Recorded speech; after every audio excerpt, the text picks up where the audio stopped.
Welcome to Heist. I'm Bradley Hackworth, joined by Jonathan Ems, otherwise known as Doc. Greetings, fellow humans. And this week we are going to be covering two incredible legends of physical comedy. Robin Williams is a legend of comedy, and Jackie Period. Yeah. Chan, he's martial arts Charlie Chaplin. Yep.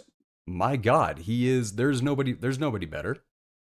At least not yet, and I don't know how. Yeah. I don't know if there ever will be. I think Jackie Chan is he is the master at his craft.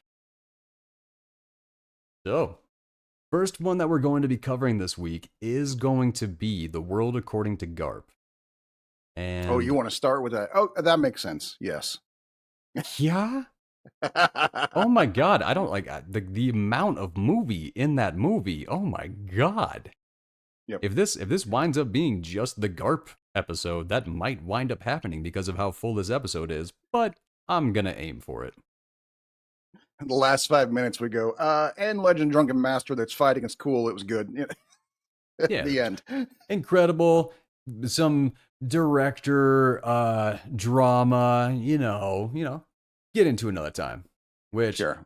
covering and researching, looking up everything for The Legend of Drunken Master, by the way, very, very challenging. I imagine so, considering this was a Hong Kong movie of the 80s. I imagine there's probably very few records about it. Well, not that. No, no. So the first one was late 70s, 80s, but that one was 94. And Really? yeah, yeah, Jackie Chan was like 20 years older than that character should have been. But whatever, it's Jackie Chan. I I mean, didn't that care. happens. What Yeah. made that one tough? We'll get into that one when we get to that one. No. The World According to Garp, directed by George Roy Hill, written by Steve Tesich, based on the novel by John Irving, starring Robin Williams, Mary Beth Hurt, Glenn Close, and John Lithgow, with kind of a host of other talent, but Sure, weirdly, yeah. not a bunch of them. I mean, we can try to point out a few of them, but weirdly, compared to most Robin Williams movies, this was not as kind of studded with side characters as most are. Yeah, that's true, yeah. This was, I think this may have been, I'm not sure. I mean, Williams definitely was a star at this point, but I don't think he was a superstar yet. So I think this movie was very much on its own devices and just happened to get a really good cast. I could see I don't that. think there was a lot about like getting the big names. I think it was just, hey, this is going to be a good flick. It's going to be an impactful flick. Who wants in on it? And like I don't think even Glenn Close was that big of a name yet when this came out. Ooh. I don't know. I honestly, I should have done a little bit of research into that aspect of it because of how long ago this movie came out. I have Mhm. no connections to it. I don't remember anything about it when it came out. Like, just, it's before me. Me neither. I mean, I saw it on cable. I think it had already been 10 years old by that point. So And I guarantee what you saw on cable was not this full movie. There's no way. There is zero chance of that being the case.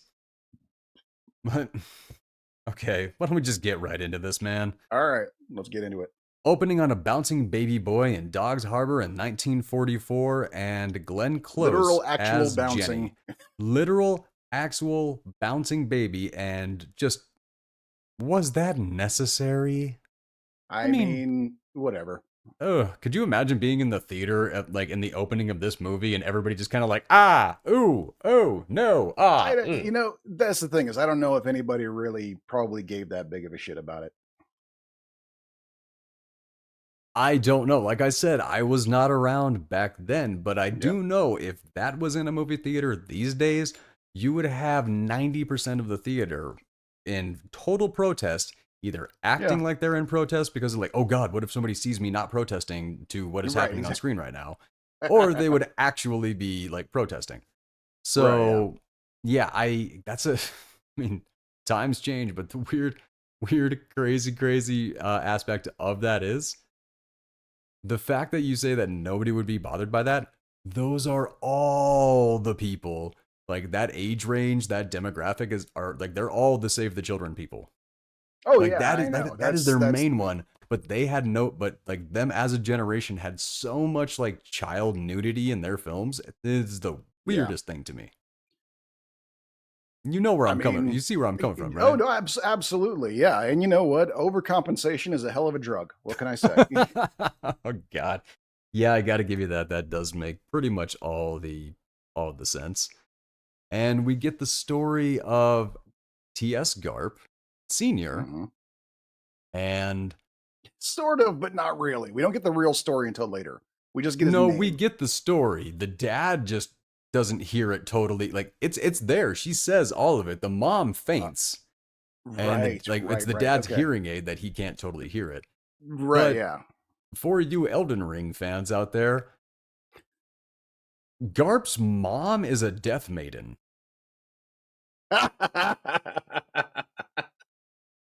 And that is I love when I I love that there's reference in modern pop culture that can explain that. That's fantastic. I am going to lose subscribers as soon as I start describing this. And I hate that you did this to me, but this is an incredible movie. So I hate that this movie is doing this to me because I still have to say what it is. Oh God. So a death maiden, Jesus Christ, is somebody who, if a man is on his deathbed and everything like that, like through battle or through war, like whatever, and he doesn't have a child, a death maiden goes to act the service to make sure that that person has a child. Oh my God.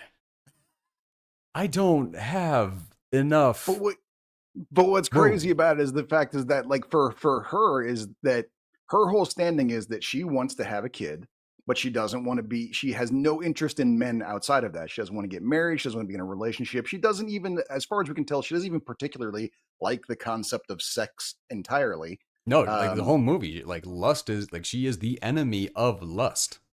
Right, yeah, exactly. And but she wants to have a kid, and so she sees an opportunity to basically get impregnated by an invalid on his deathbed, and she takes it. And yeah, and then that's how Garp is born, and he's named T.S. Garp, named after his father, but she doesn't know his actual name. She calls him T.S. because he's Technical Sergeant Garp, and that's the only name she knew him by. So she names her son Technical Sergeant Garp. Which, but you do, I mean, you if do you kind of got to give that. yeah. However, that gave me the ultimate ammo for when anybody ever's like, oh, you know, like, do you think there's Chinese people going around there with the word water tattooed on them? I'm like, not tattooed on them, on their birth Mhm. certificate, maybe. Yep. Because that was Oh the well, first and time that I learned of anything like that happening, and I loved it. when I was in China, the number of people that I saw wearing like American clothes with American words written on them that were either misspelled or just flat out wrong. Like I'm okay, I'm not kidding. I actually saw a woman with a baby, and the baby had on sweatpants that said the words "sex baby" written across its butt. True story in That's English. okay. You saw that in China? Yep. That's kind of funny because I would imagine, like, I mean, no, no, no, no, no, no. I can't imagine anybody doing that here.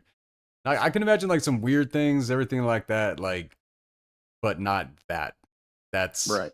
yeah. I can I would imagine. have I to, can I would have to give imagine. you that. That would be like ridiculously, like, just the brain would break at seeing that. I have to admit, kind of So like yeah, what no, happened. it is guilty across the board. You know, we all do that. You're right. Yeah. Uh, back to this. On to listening to the kids have a conversation that we have all had. Yep. Man, if I was a girl, I'd just take off all my clothes and stare at myself in the mirror. It's like, oh God, I'm pretty sure I said that exact sentence when I was a I teenager. I, same. Yep. I had That's to how. have. That's I how. know it. That's how you make friends as a boy in school. Is that you basically all go like, we're all on board with this plan, right? Yeah, yeah. Yeah, yeah. Like just an entire conversation of little boys talking about becoming little girls. Yeah. weird. I cannot believe that is like a precursor to trans conversations, which I wonder if they put that in this movie intentionally because of what winds up happening with Lithgow. That's a really good question, actually. I have no idea. I wonder. Uh, and I thought it was hilarious. They chase after the porn mag and all that because the one kid steals it and then they hide it in the crib with baby Garp. Yep, yep. And the fact that, Nurse Mom knew right away that it was Bosworth. She knew yeah, she finds the porn magazine in her baby's crib. She knows exactly who to blame with no other apparent evidence other than just knowledge of these kids that she's taking care of. Yeah. Yeah. And what did she threaten him with? She said, if you ever expose my baby to this smut again, I will infect your jockstrap with botulism until it falls off. Like, Jesus Christ, lady. This lady knows how to do a threat. Yeah. I mean, plain and simple. My God, this lady knows how to do a threat. So Garp trying to learn about his dad, and then this whole scene. I think I was supposed to be on board with his mom, right? I mean, that's the thing about this movie that I find interesting is that the characters, other than Lithgow's character, I think, there are no clear-cut characters. Everyone's got a good side, everyone's got a bad side. These are complicated people to simply say that one person we're supposed to be on board with or not, it would be doing it a disservice because Garp's mom, weirdly, she's right about some things, but she's kind of wrong in her approach and everything until near the okay, end. thank you for putting it that way because the whole movie, everything that kept going on, I'm like, is she a cult leader that is because in my mind, eventually I was like, she is a cult leader that is acting normal with her son. Right. When he's gone, I am very curious what chance this woman is doing and promising space clouds and stuff like that. I swear to God, it was I could not understand this. But then as she's like, was he a tall man? I don't know. I never saw him standing. Woman, right. The boy's 5. Well, but that's interesting. But that is her character. That is her character, and that's kind of the weird dichotomy because she's she never agree or disagree with her, she never lied to him ever, and I do love that. Yeah, when he was little, she didn't feed him any bullshit. She literally was like, look, your dad's dead, sorry. Yeah, and she doesn't really she doesn't even really encourage his romanticizing that he was a pilot or anything like that. She's like, yeah, exactly, yeah. Yeah. She is just a matter of the fact. Would that be a good mom, do you think? I don't know. I mean, really good question. A bit of softness here and there, cushioning the blow here and there, but well, we can dive further into that. Yeah. And then Kid Garp imagining his drawing coming to life and battling Nazis with his dad.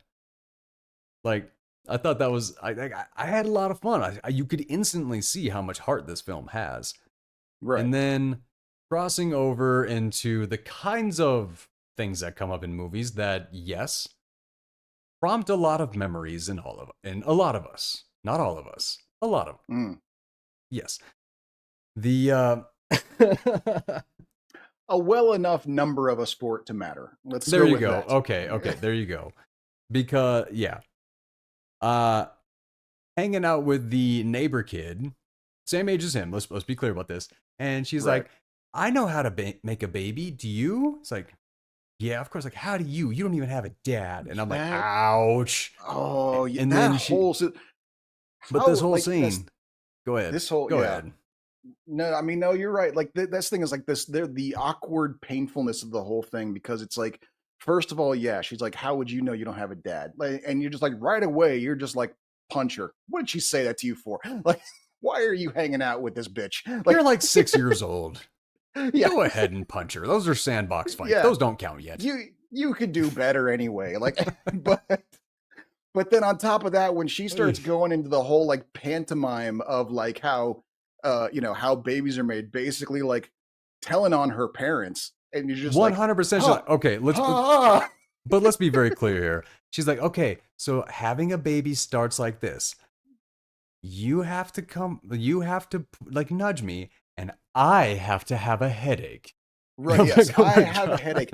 And then she literally goes, and then you attack me and tear my clothes off and yell every night with your headache. Yeah, this Like, like that is a very, very dark moment hidden in a supposedly sweet moment, which is not innocent at all. All of this, and then because the dog, who we don't and the talk enough dog? about how children are monsters. That's the thing, is like we give them way too much credit. Oh no, we do not, man. Not in my family. No, no, no, no. No, that's the thing. Like, no, like kids are horrible. Kids are awful, horrifying, mean, deviant, little. They suck. Yep. Yep. They just do. When they become people, they realize how horrible they were as children, and then it's that guilt that kind of reprograms them to realize what kind of people they should be. Yep. Which, interestingly, is a direct argument against your optimism over the human nature, because all young humans are monsters. They have to be taught how to be decent people, but yeah, all kids are just all kids. Fuck it, all kids, man.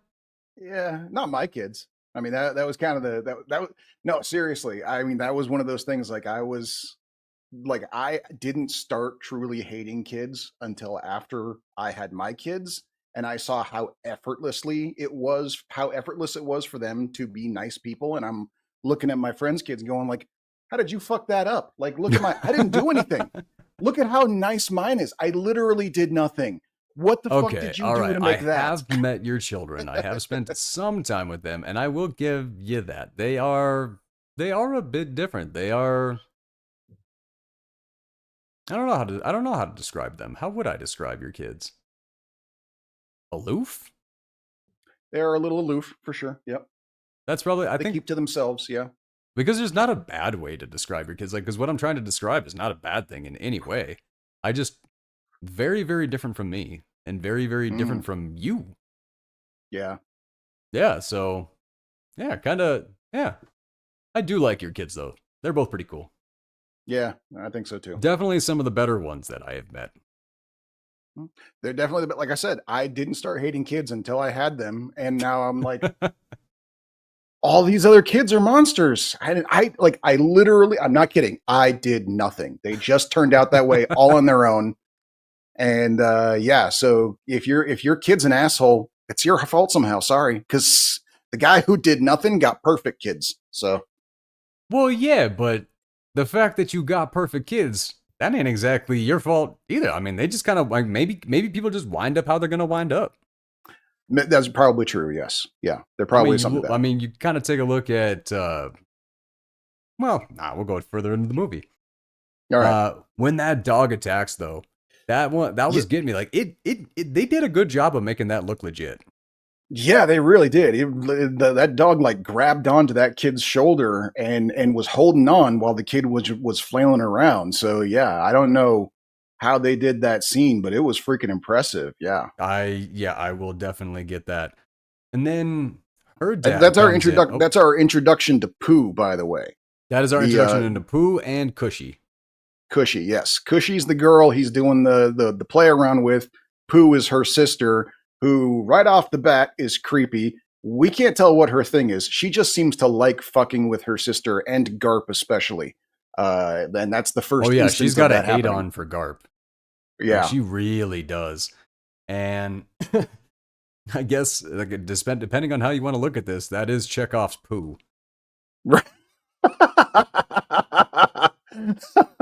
Oh no. But what I did like so when the dad came over and Garp's like, he bit me. And the dad's like, dog's got good taste, huh? No, God, yeah. I liked that.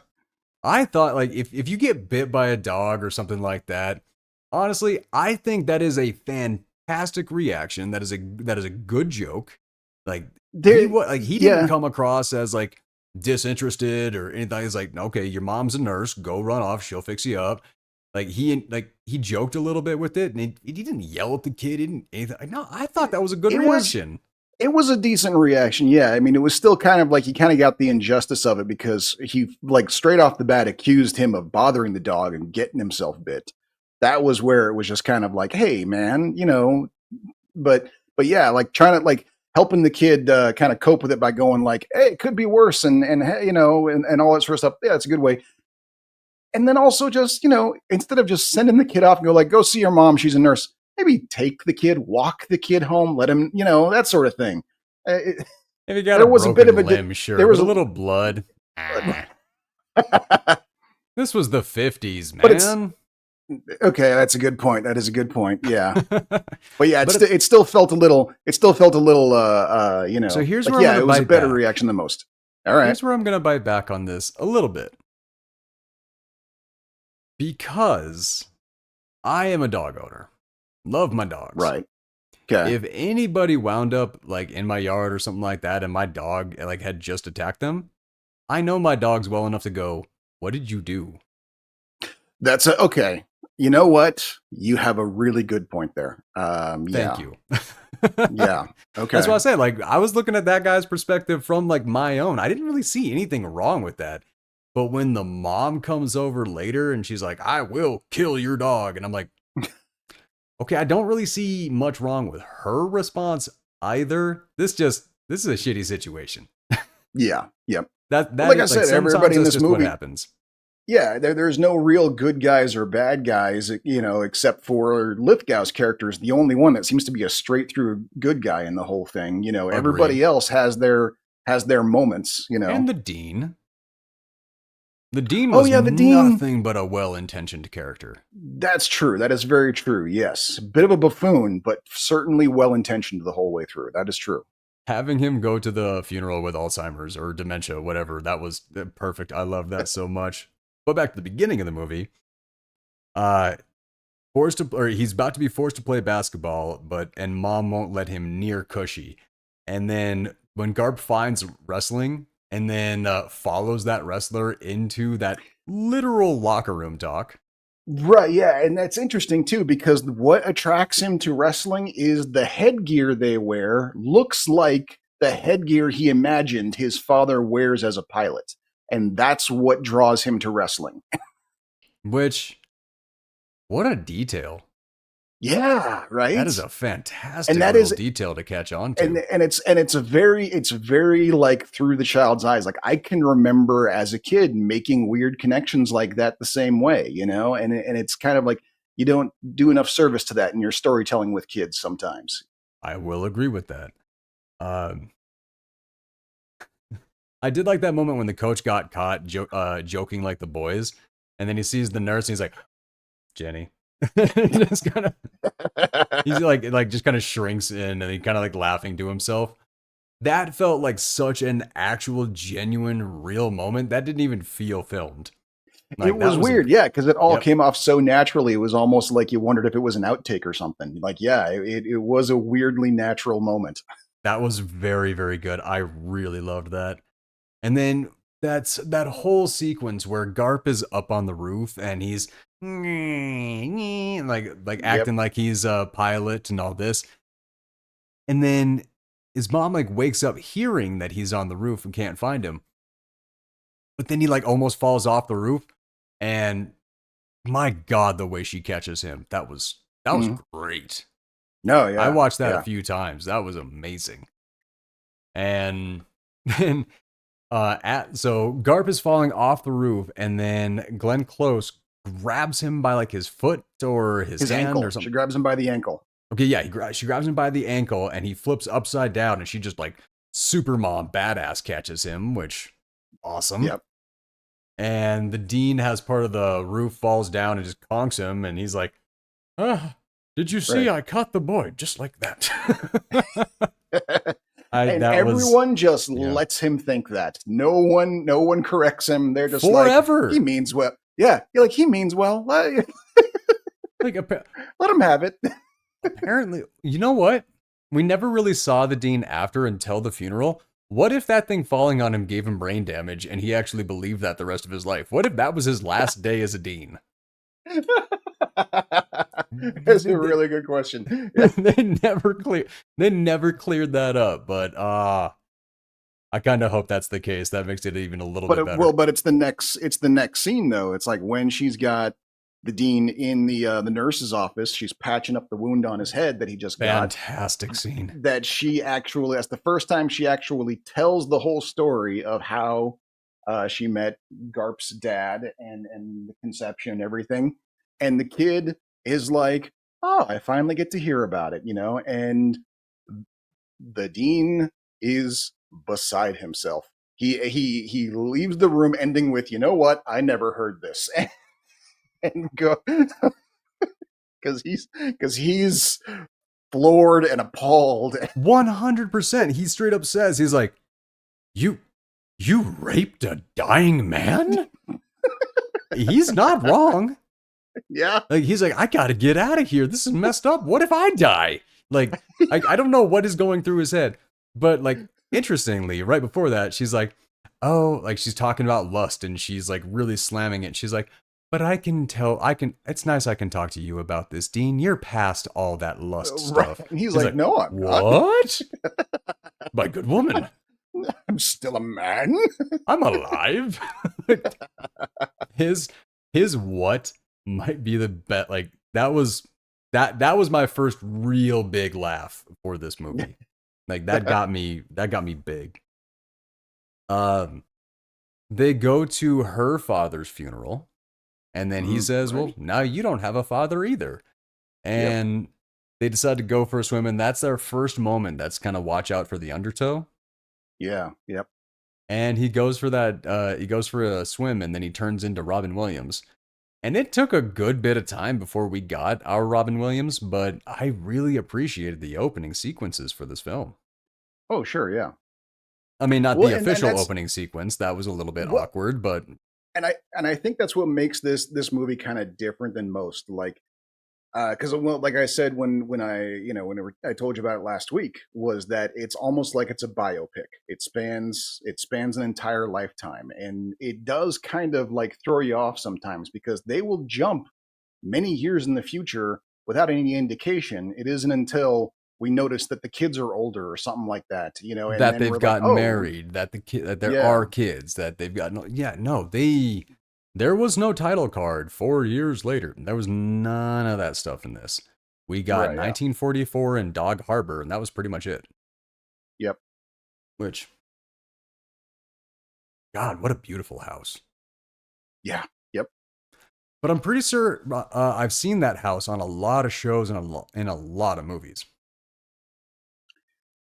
For a house like that, I wouldn't be surprised if a studio owns that house just for movies to film in. I think that's one of the houses, or that's a house from the Black Mirror episode. The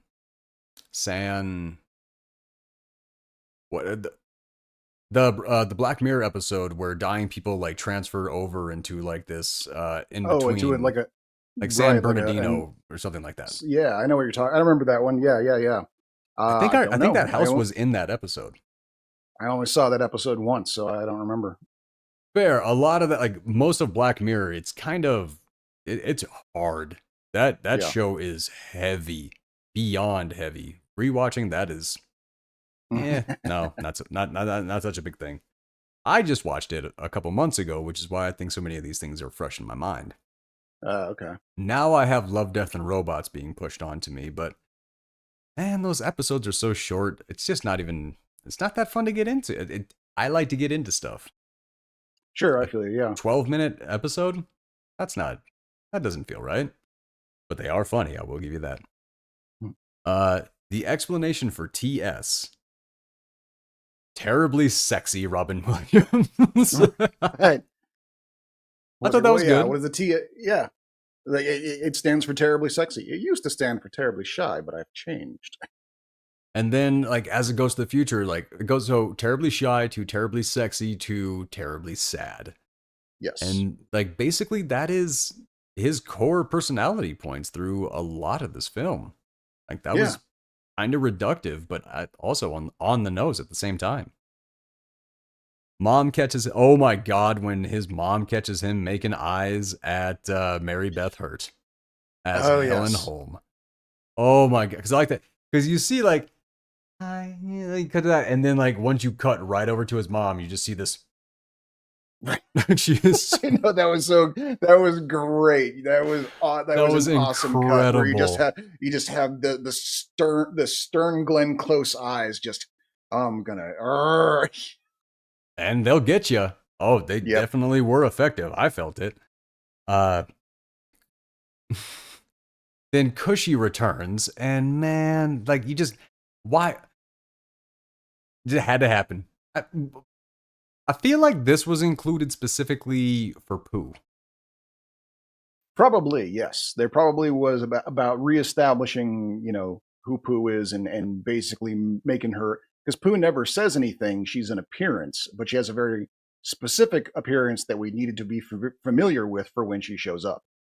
Right. And oh man, but I like the way that Cushy comes in. She's like, "Garp, it's good to see you. Let's go." Of her boyfriend goes up and gives Garp a kiss, and Right on then's the like, mouth. "I have a headache," and I'm like, "This woman, wow, Yeah, I uh, know, right? wow." I mean, and then just damn Cushy. That walk with Helen as he showcases his knowledge as he's trying to impress her, like he just knows everything. Hmm. Yep. That is who he is. He has he dives into and he learns about all the peripheral knowledge of Well, all these guys. and one could also, I mean, and there's that too, that one could also take from it that it's possible because if she's reading Ulysses, that's a multi-day project at the very least. She's probably been reading that book for a few days now, and he's gone to the library to read everything there is on James Joyce so he can talk to her about it, It's a which good is point. way more impressive in the 50s before the internet was invented. That is a Herculean effort to go learn everything about your prospective girlfriend's favorite author in a matter of days. That is a really good point. I actually didn't take it that far, but that is really, yeah. But it is And also possible that he does actually know these things because he does prove to be genuinely interested in all of this stuff over time. So it could go either way.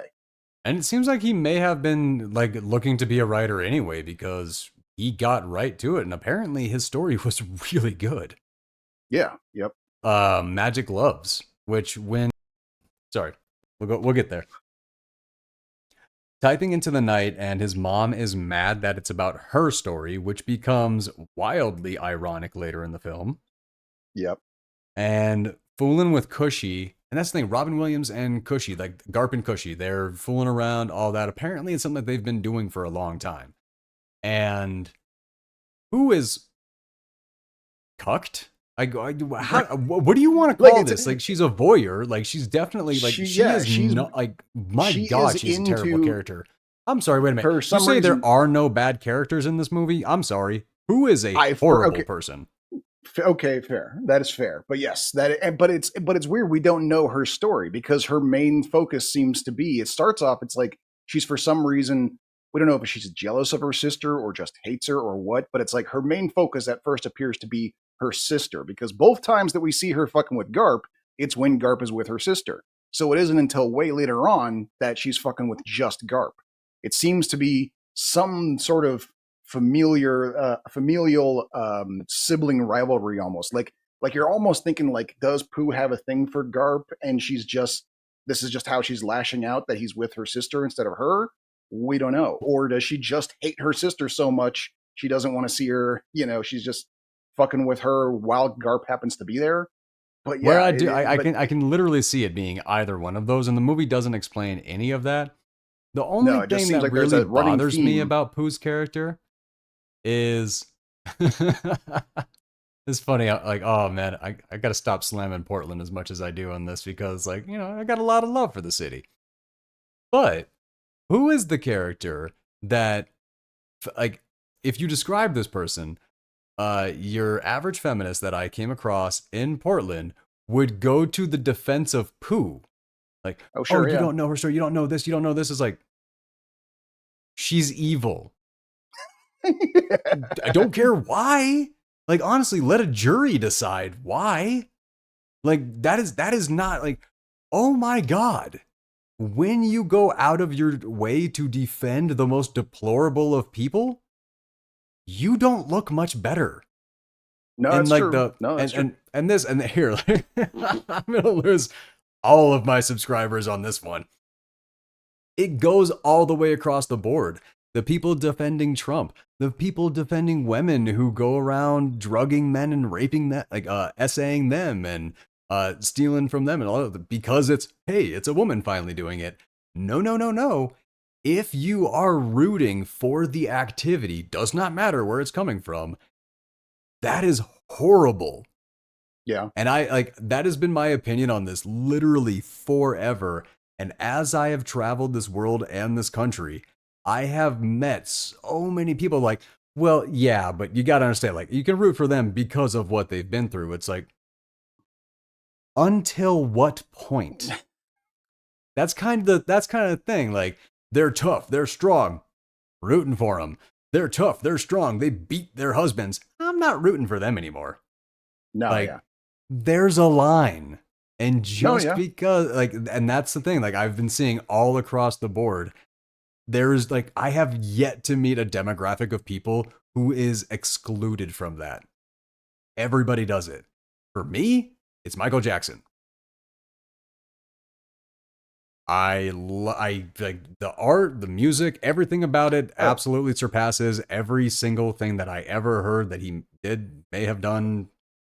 there, Like, I we read an all have it. We're article. all guilty of it. No, yeah, I remember I reading an article some years ago about what to do about the great art made by horrible people, and I honestly do not remember how it went out. It basically was just it was mostly talking about like things like Roman people like Roman Polanski and Woody Allen. It was like, look, we cannot deny that they are auteurs who have made phenomenal stuff. So what do we do about this? What do we do about loving the art made by truly, truly shitty people? And I, you know what? I think the conclusion was I don't fucking know because I don't remember What do what you the mean you conclusion don't know? was. So Like, the mm, article itself is a really stupid point. Somebody made it. yeah, That person is not every actor, is not the cameraman and the director and the writer and the, like, no, you have hundreds of people that come together to make something. One person's an asshole, so you boycott literally no, everything. No, no, no, you don't. That is an unfortunate aspect of life, and that is what it is. What do we do about it? We deal with it. It's unfortunate. We praise the work, we don't praise the people. That's what we do about it. It's a very no, that's fair. Yeah, simplistic answer. it Trying to is. throw It, complication on it is kind of weird. it's it's complicated because we tend to attach people to things. It's part of creating the narrative. It's Oh, I why can we get build that. statues of people is because if you create a human element to the event, it helps connect us to it. So it's the same reason why, it's trying to think of an example here, like there's something that adds to, like, for all the lore that comes from and all the good intentions and stuff that comes, like, for Star Trek fans, if you add in the element that the only reason Star Trek even exists in the first place was because Lucille Ball was the one producer in all of Hollywood that was willing to greenlight it, that adds to it, that makes it a little bit more grand, and it adds respect to the whole thing. And What? when you find and if you what do you mean what? Really? Yeah, you didn't know that? No, when I was a kid, I was not watching Star Trek. When I was a kid, I was watching I Love Lucy. So my Yeah. something kind of magical is happening here a Lu- little bit. I did not know that. yeah. Yeah, Lucille Ball was president of NBC when that show was being developed, and she was the last person to say, no, let's go ahead and do this when everybody else was against it. Dude, Yep. I had no idea. And I guess, yeah, my love for Lucille Ball grew just a little bit more. I didn't know See, that there was you go. Yeah, possible. these human connections matter, and so that's why if we want to try to separate the human from the art, that's difficult. It's possible, but it's difficult and takes a process as anything else. And the problem is none of us are in the same stage of that process at the same time. So that's where Oh, the that's true. conflict happens. So, Yeah. you know, That is that is surprisingly, actually, well, not surprisingly, but that is just true. What is surprising, after all that shit that I just talked and everything that I went through, we didn't even lose a single viewer. hey, Uh, thanks I, for I, coming I along th- with us, folks. yeah, I think our audience is actually starting to figure out who we are. But that was the thing. Like it was always going to get tailored. People were going to come in, figure it out, leave, and then the Yeah. people who our people are going to stick around. So that's kind of nice. So hey guys, I, God, I really cannot stop hating Pooh, and she deserves it. The character absolutely deserves it. Yeah. It's just Well, for God, our audience members there's who no explanation at all. She's for our just audience members some who people haven't want to watch the actually world burn. right, yes. And for our audience members who haven't seen the movie yet, we should probably get to why before you get that far into your hate because we've only mentioned her twice so far. No, we can't. We actually like you have to explain the Ellen Jimesians Right. before you We'll can get there. explain what she does become. You like, oh my God. Uh, Very relatable moment. Watching the mom have writer's block and being super annoyed that just Garp, like listening to Garp type in and as the words are flowing and just being like, Well, son of a well, bitch. it's an interesting thing there too because it never occurred to her to ever try writing anything until Garp started writing. So that makes Mm-hmm. it kind of a very weird thing where it's like she's made her entire identity about being Garp's mom more than anything. And now that Garp is a college student, he's starting to explore his life outside of his mother, being a writer, being interested in girls. She's not handling it well at all. And not only is she like, stay away from that No, she Holmes goes on girl. the attack of the sexes. Or not Yeah. of the And sexes, of sex. yep. So she's like, you stay away from that Holmes girl and don't you write about me. And now she's sitting there she wants to be a writer just because that's what he's doing and it seems to make him happy. And she doesn't want to not be his mom anymore. And I felt yeah, like and then I this I felt spirals like into some a whole thing. incredible narcissism, like narcissistic tendencies just rolling off of that character. So definitely a major amount of self-importance for sure. I don't know if I'd call it narcissism just I yet, don't know but if I it's want to go definitely all that way. Well, yeah, it's a that's lot of tough. self-importance for sure. It gets there, but that I really like. I honestly like. You can dive into like the psychology of these characters, and like this is a fantastic film. Right, yeah. Like I should not have like. You know what? No, I'm glad that I have not seen this movie until I am the age I am now because I don't think I would have appreciated this when I was young. Oh, okay, yeah. This Yeah. is how I should have seen this movie. I think I definitely appreciate it more now than I did when I first saw it. I enjoyed it. I thought it was funny and I thought it was a good film. But yeah, revisiting it now, I'm definitely taking a lot more from it than I did the first time I saw it, for sure. Yeah, I think I'm at the right stage of my life to have seen this and to be Yeah. seeing this. And also, there was that moment because while his mom is sitting there just being angry because like Garp is typing it, like just going and he's got it and he's just pushing and pushing and pushing. There was a moment where I was watching that and I went, when Doc sees this scene, is he going to have the same level of fuck you for me? Look, I was. I've tried not to make it a thing. I've done my best to just respect your process. You respect mine. And I think we're you doing know, okay. I'm pretty sure I have only said go fuck yourself once. When you said I spent all day writing and I did 10,000 words today, I think that time I let it slip. Go fuck yourself. I couldn't hold it in, but I'm pretty It was sure it's only. only happened I once. guarantee it has been under a handful of times. I know that Okay. much. But that's But kind of yes, what yeah, like. But I like. But again, right into the like the stage of your life type thing. There was a point in my life that would have been like, oh God, like that would have hit me. Now I'm at a point that's like, in this context, that is a pretty big compliment. Yeah. So I will take it. But I had that. That is exactly that moment that you just described. As soon as she was like ripping the page off of hers and like staring up and like hearing his typewriter, I was like, Right. Yeah. Doc. I swear to God, that is Doc's face when I am describing, like, because every time I have described going on a flow, on the other end of the screen is that face. And I'm like, sorry, man. But Not at all. Not at all the entire reason why I recommended this movie. No, I genuinely forgot about that part of the movie, and so no, this was not an ulterior motive. I promise. I got a huge laugh out of that though, because like I said, I'm at a healthier place. That moment when Helen runs from Garp because she busted him fooling around with another woman, and now she is sprinting away from him, and he's like, "Oh, I'm catching up." Right, because he has no idea. He didn't know that she busted him. He has no idea. Thinks, and like looking at that scene from two different perspectives, it was wild. Yeah, yeah.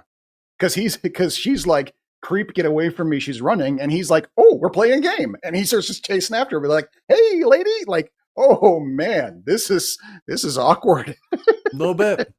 But then a car runs into him and sends his short story flying, and then he apologizes to the car for the car hitting him, which, all right, I was raised in North Dakota. I probably would do the same thing. I mean, that's just is what it is when you're a Midwest boy. You can't help but apologize. Am I breathing? Oh, I'm sorry. Do I have a pulse? Shit, I am so sorry. Like, it is too much a part of it. It's great. I hate it. I wish I could get rid of it. She tells him she saw, and then he just responds that he's leaving her for New York because the men in his family die young. Right. Yeah. Yeah. He's like, we've got to get together. I don't have much time because the men in my family die young. It's like, oh, does that line work? Like, that's good question. Yeah. Relative. Oh man. I remember I actually did think of a story that I was going to tell this week. Real quick, I'm not actually going to go all the way into it, but just really short form. One of the only conversations that I had with this woman I went to high school with, like we stayed after school. She was waiting for her little brother to finish practice, and I was walking past, and she was like one of like the very, very popular people and all that. Didn't really talk to this person at all. Wound up sitting there for like 3 hours talking to her after everybody left and all that. Even the janitor was walking by, and like he's like, we were sitting on the like in like the commons area.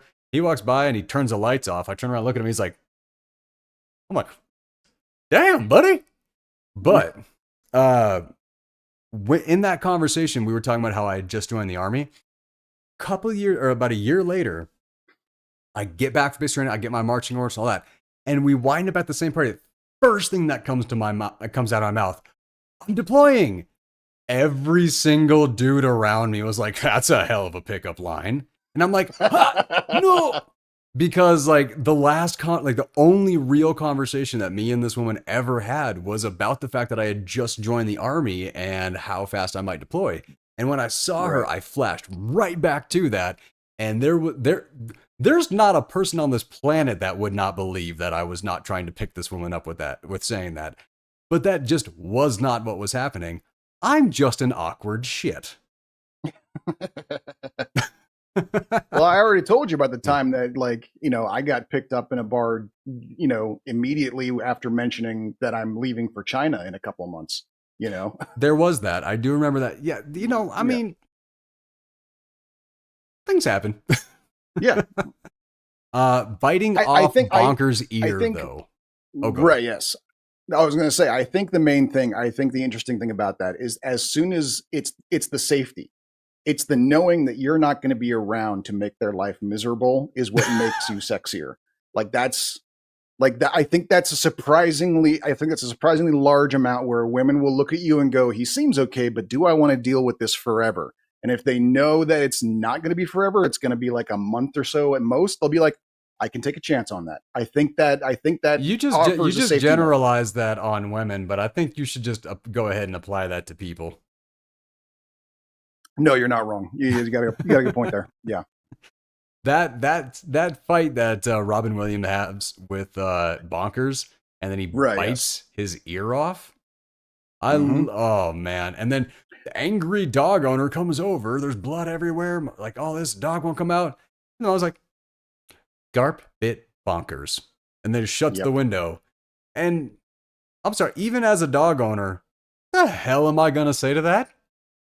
I mean, yeah, we're even now, basically, is what happened. Like, So, off to New York with mommy, and they walk past a hooker, and she goes, "Is that the latest fashion?" No, mom, it's the oldest profession. great line. Fantastic line. Poetry.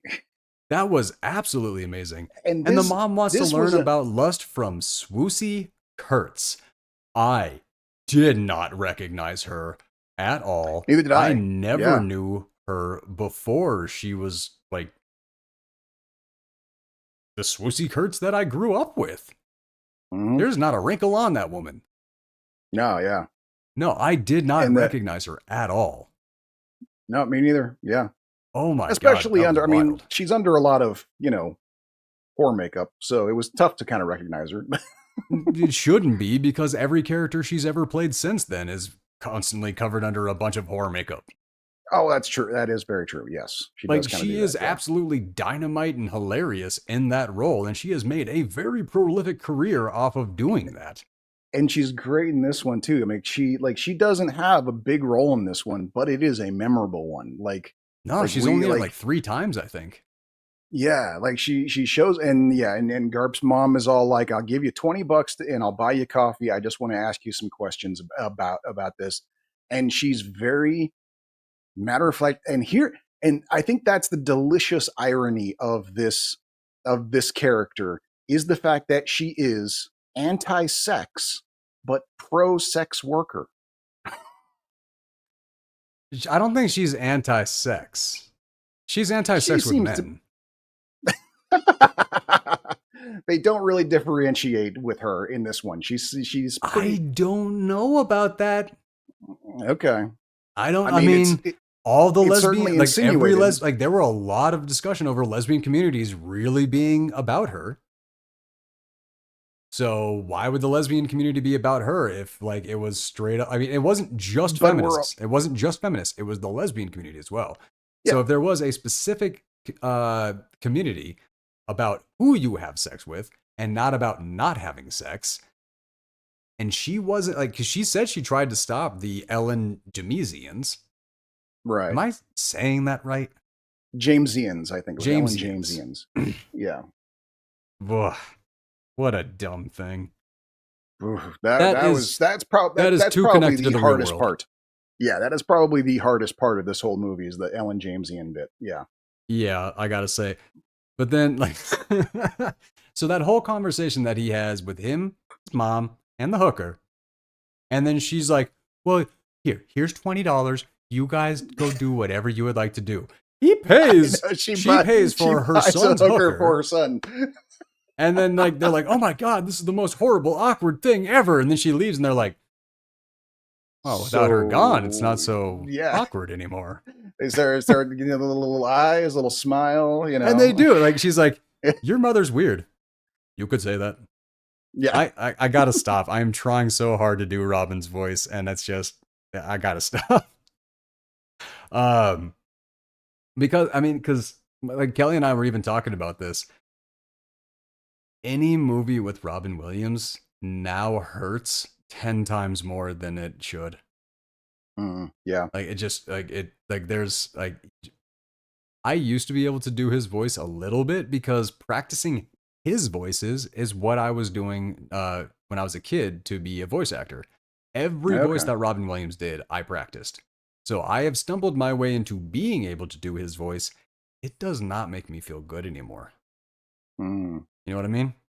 Yeah. Yep. Like it's yeah. Anyway, um, I like that line from the hooker. Your mother's weird. You could say that, and just that sexual tension look that they have with one another. Right. Yeah. What this makes me want to do is go back and check if Robin Williams and Swissy Kurtz ever actually did additional roles together after this, and see how they performed and what those and like the That's a good dynamics of question. those roles, because very very easily you could do a callback to this without, and I Oh yeah. never would have noticed at all. No. So Yeah. I am For kind of sure. Yeah. curious. That would have been. Yeah. That would be interesting to look into. Yeah. I agree. The mom's writer's block is over, and Garp goes to the blinds, and using the blinds to transition through his memories Yeah. was unbelievably This beautiful. was for we got a couple layers to this because first of all we're seeing the beginning of Garp's writing process. It's where it starts. He's kind of getting lost in his head, and yeah, he's looking out the window. He's thinking about his memories. He's thinking about when he was a little kid, scenes that we've already seen. All the way up to him like collecting the pages of his first short story with the girl that dumped him. Mm-hmm. Um, and to start off this whole thing, which I freaking loved, I thought was amazing, is as he's walking through his little writing studio, going to the window, we hear this very soulful saxophone music being played, and it feels very kind of just like heat of the night kite moment. And as he's looking out the window, we see the first thing we see out his window is the building next door, and there's a guy playing the saxophone in the building next to it. So it's like we're hearing this saxophone soundtrack, and then it's coming from across the street. That's and But I which like I embracing what love is when movies happening do that. in the real world like that is awesome. Yes, And I want to sing the praise of the saxophone again, because if there was any instrument I wish I would have learned, it would be the saxophone. I almost learned the saxophone. My I my think like that is an instrument that there is no difficulty in carrying that on to the rest of your life. no, for You sure. can play a saxophone somewhat quietly or soothing and all that. You can't do that shit with the trumpet. No, trumpet No. trumpet is loud and blaring no matter what. Yeah. No, when I was in school, they did like they had like band class type stuff where you could just Mm-hmm. pick an instrument and they'd teach you. And I did 1 year of saxophone, and to this day I wish I'd kept up with it. But I hear you I there. was an undisciplined child with undiagnosed ADHD who could not. The fact that learning to play the saxophone involved practicing with it for at least an hour a day at home, I was like, fuck that. Okay. All right. Yeah, Yeah, that is the discipline of a child. That is fair. yeah, Visualizing his tragic short story and watching the short story was interesting. Hearing the short story was incredibly beautiful. yeah. I liked watching all the setups and everything like that come together, and when he The described weird, the magic random gloves, little elements. Yeah, everybody that he touches, he can make them happy, but he can't feel the happiness because it's the gloves that do it. So he takes the gloves off and dies, but he actually feels something for a split second before he does. So even though it's the yep, end of his life, it is the happiest moment of his life. yeah, That is what? That was beautiful. yeah. That was beyond beautiful, and I loved it. And what does the mother do? Didn't really get it. Right.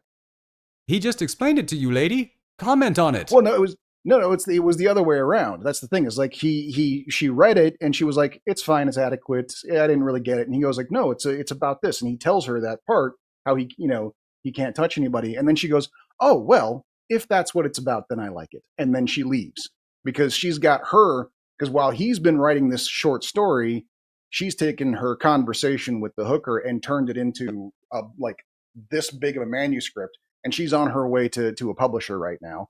Which go fuck yourself, lady. Yeah, you do But your yeah, first one and you instantly get famous. I've been trying this forever, and yeah, okay, yeah, isn't that how it goes? Which, yeah, that literally is how it goes. I left North Dakota to get into the entertainment industry 3 years later, my fucking dad winds up on Gold Rush on the Discovery Channel. The fuck is that shit? No, that is literally exactly how that goes. Yeah.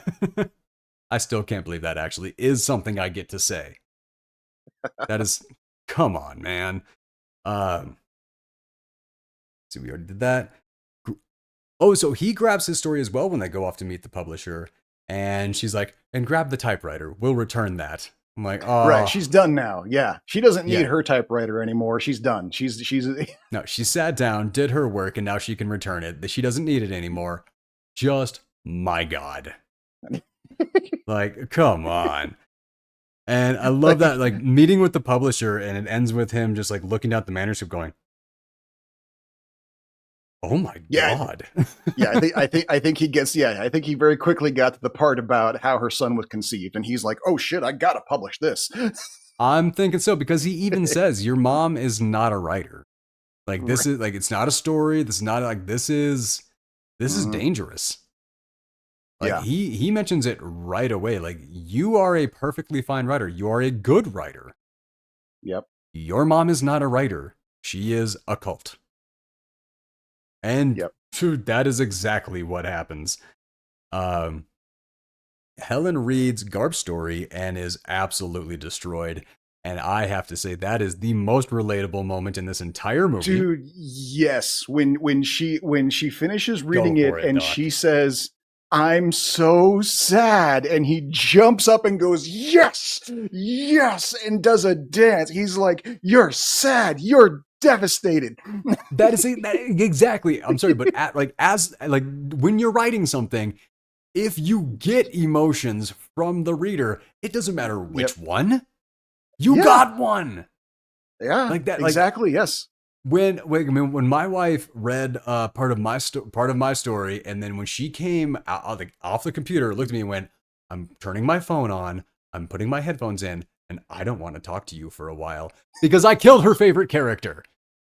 Like, she was sad and she was mad, and I was over the moon happy. Like I said, that was exactly how he responded. Jumping in the air, everything like that, over the moon happy. I completely understood that, and that was what a relatable moment, man. Yeah. And it's funny, but it's yeah, like where that, we're talking about them like doing time jumps, apparently she forgave him at some point, because now they're talking about getting married. We don't find anything out about the forgiveness.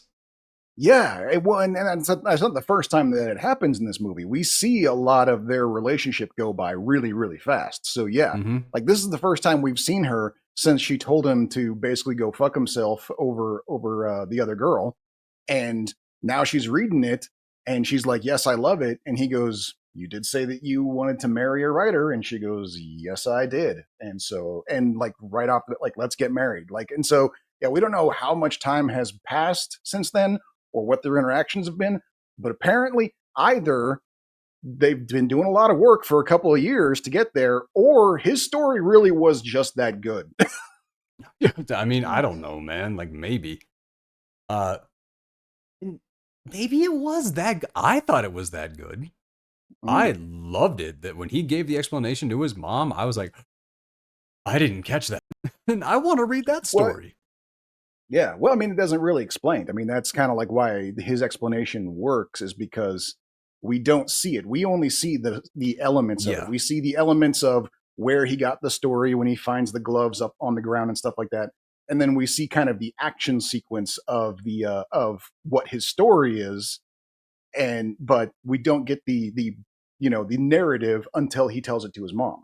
Well, yeah, and that is, I mean, but that is honestly, that is filmmaking versus storytelling. And that is why the book is always better.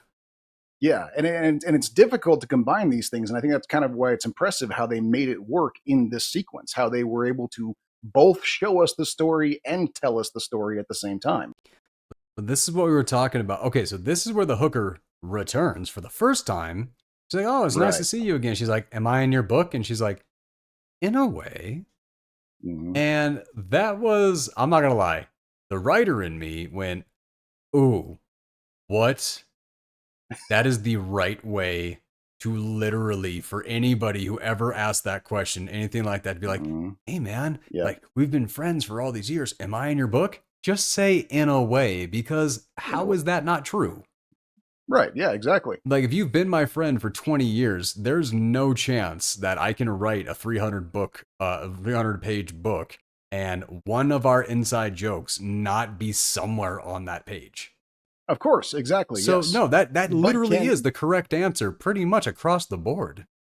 but also at the same time, those 300 pages aren't enough to fully explain that character. And so you got to kind of narrow things down a bit, maybe throw in a few things to kind of speed it along. No, So, I would easily need 30,000 pages to describe any friend that I have. I swear to God, that is exactly. Yeah. no way. Yeah. So it's like I had like, in a way in which case, like, yes, there is a character that is archetypally speaking based on you, but I'm not going to say that because that character also has flaws that I know are going to piss you off.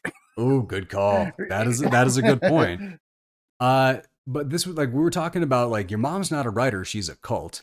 And that reaches a really good point about sales and marketing.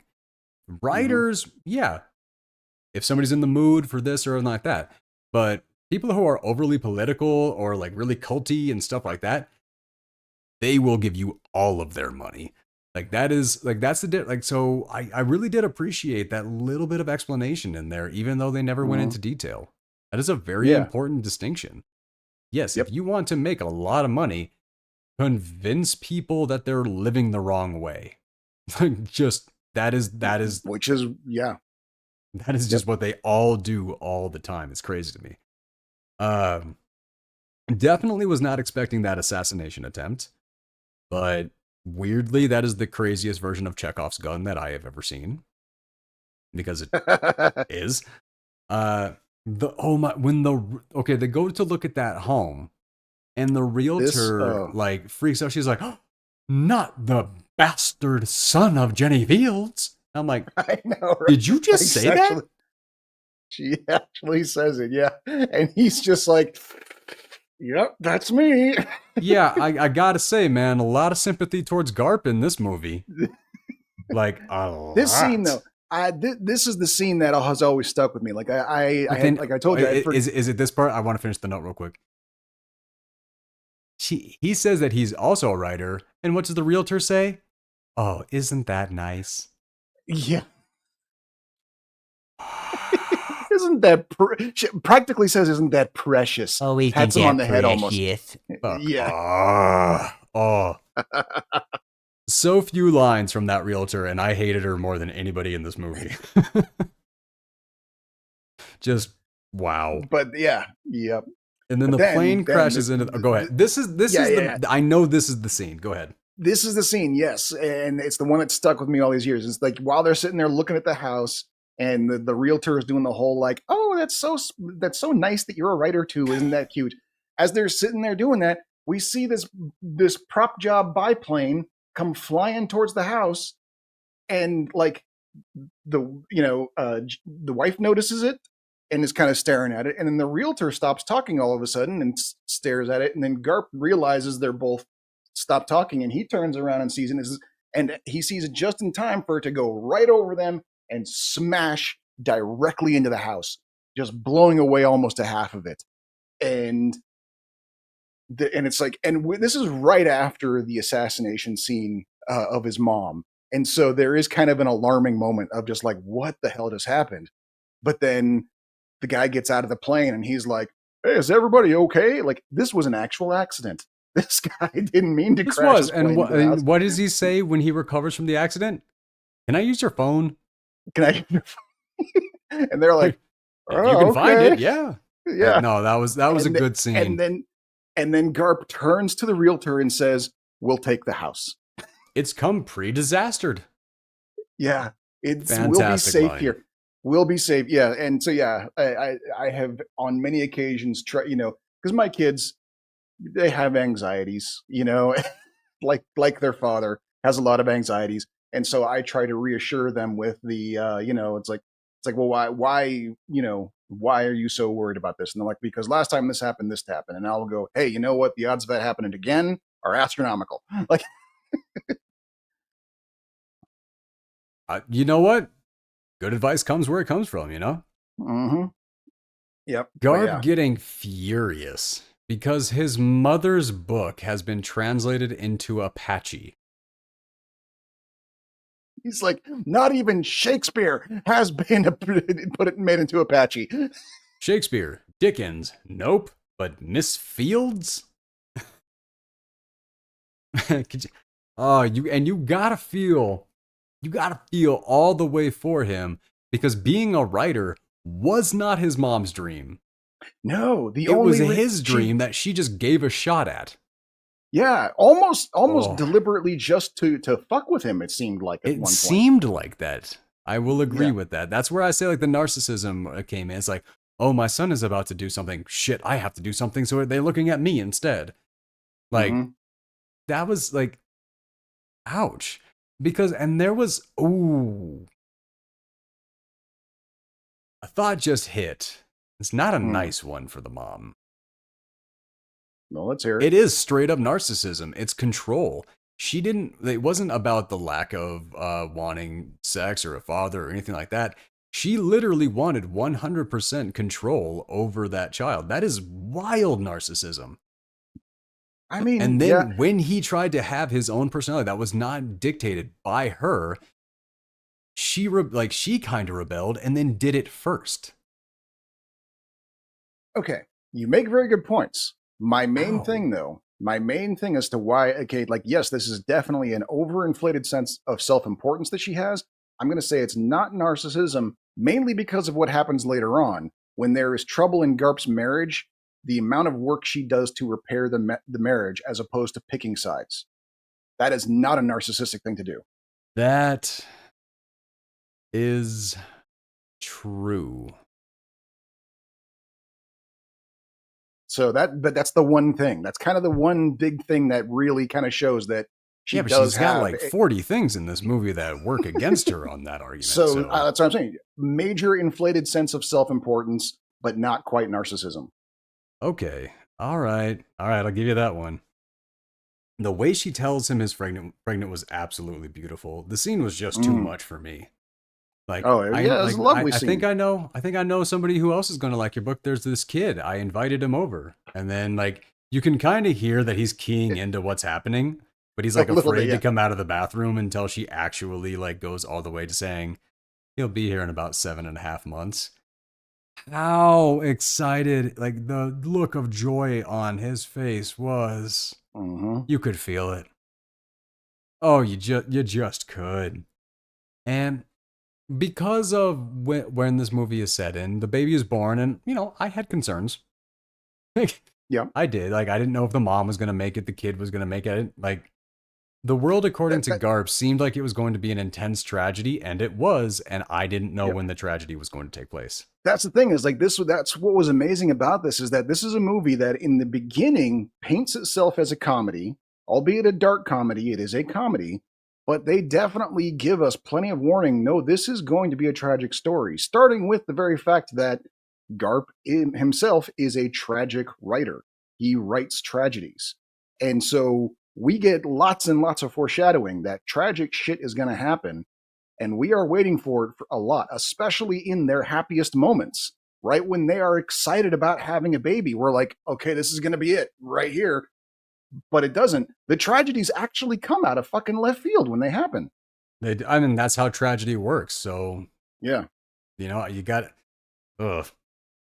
When he first chases that truck and then just leaves the baby in the bassinet in the yard, I know. again, I was expecting for something crazy to happen, but just nothing happened. Like all the times that No. I expected something bad to happen, it didn't go down.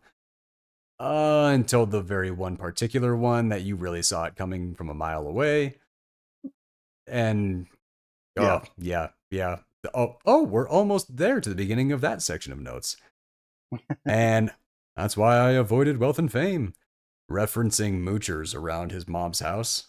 Right. Because the And cult has arrived. Her house is now filled with hangers on, volunteer. Like, we're never entirely sure what they are. We just know that there's a shitload of women living in his mom's house, and they kind of seem to just sort of be hanging out there.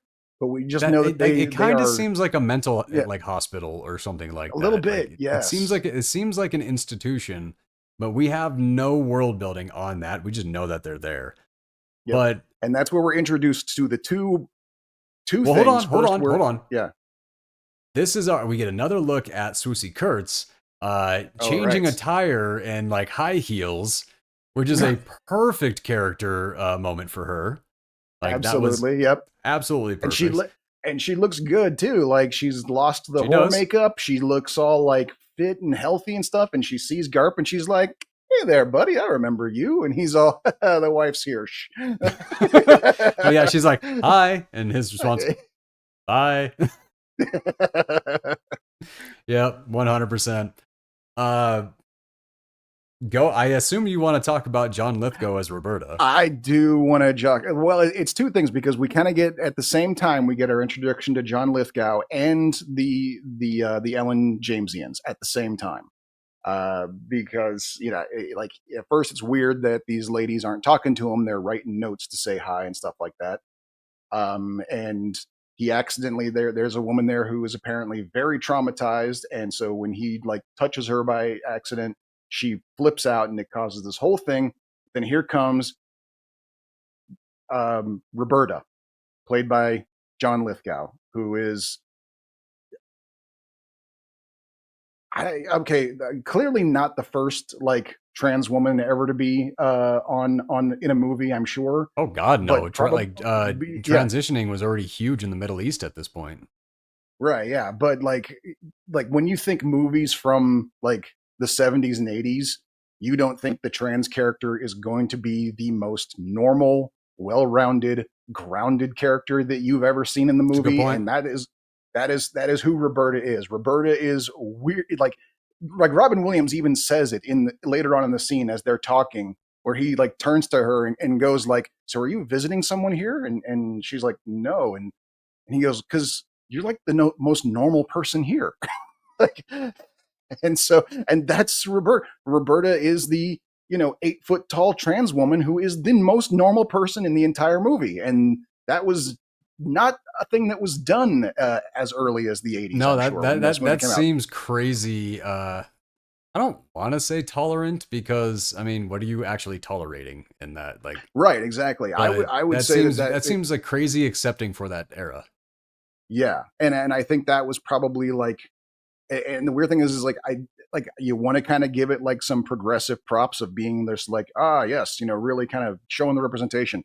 I think really truly they were trying to be deliberately ironic in the same way that the mom is both anti-sex but pro-trans worker, pro-sex worker. They were basically saying, hey, let's put a trans character in there and make her the most normal person. Like that's never been done before. That would I the loved it. audiences would not know what to do with that. Well, like Lithgow comes in and like so a woman falls and Garp goes to help her up and then she starts just screaming like touched by a man or whatever that was. Right, yeah. And like he's trying to apologize and then a woman straight up comes over and like tries to tackle him and like attack him and it's Right. like y'all realize you ain't the good ones in this situation, right? Right, yeah. And But that's kind of the whole the point sad of part of the it, they don't. And that is where I keep like I was talking about like where like the a lot of the feminists that I've met, a lot of like people in Portland, these people would just be automatically defended nonstop if they were yep, real. Like that yep, and that is the thing. And where I've talked a little bit about this, very much want to be accepting over any chosen lifestyle. What makes it a little bit tougher though is it's harder to figure out like it's harder to see the signs of an actual mental health crisis when you're supposed to accept literally whatever a person says. yeah.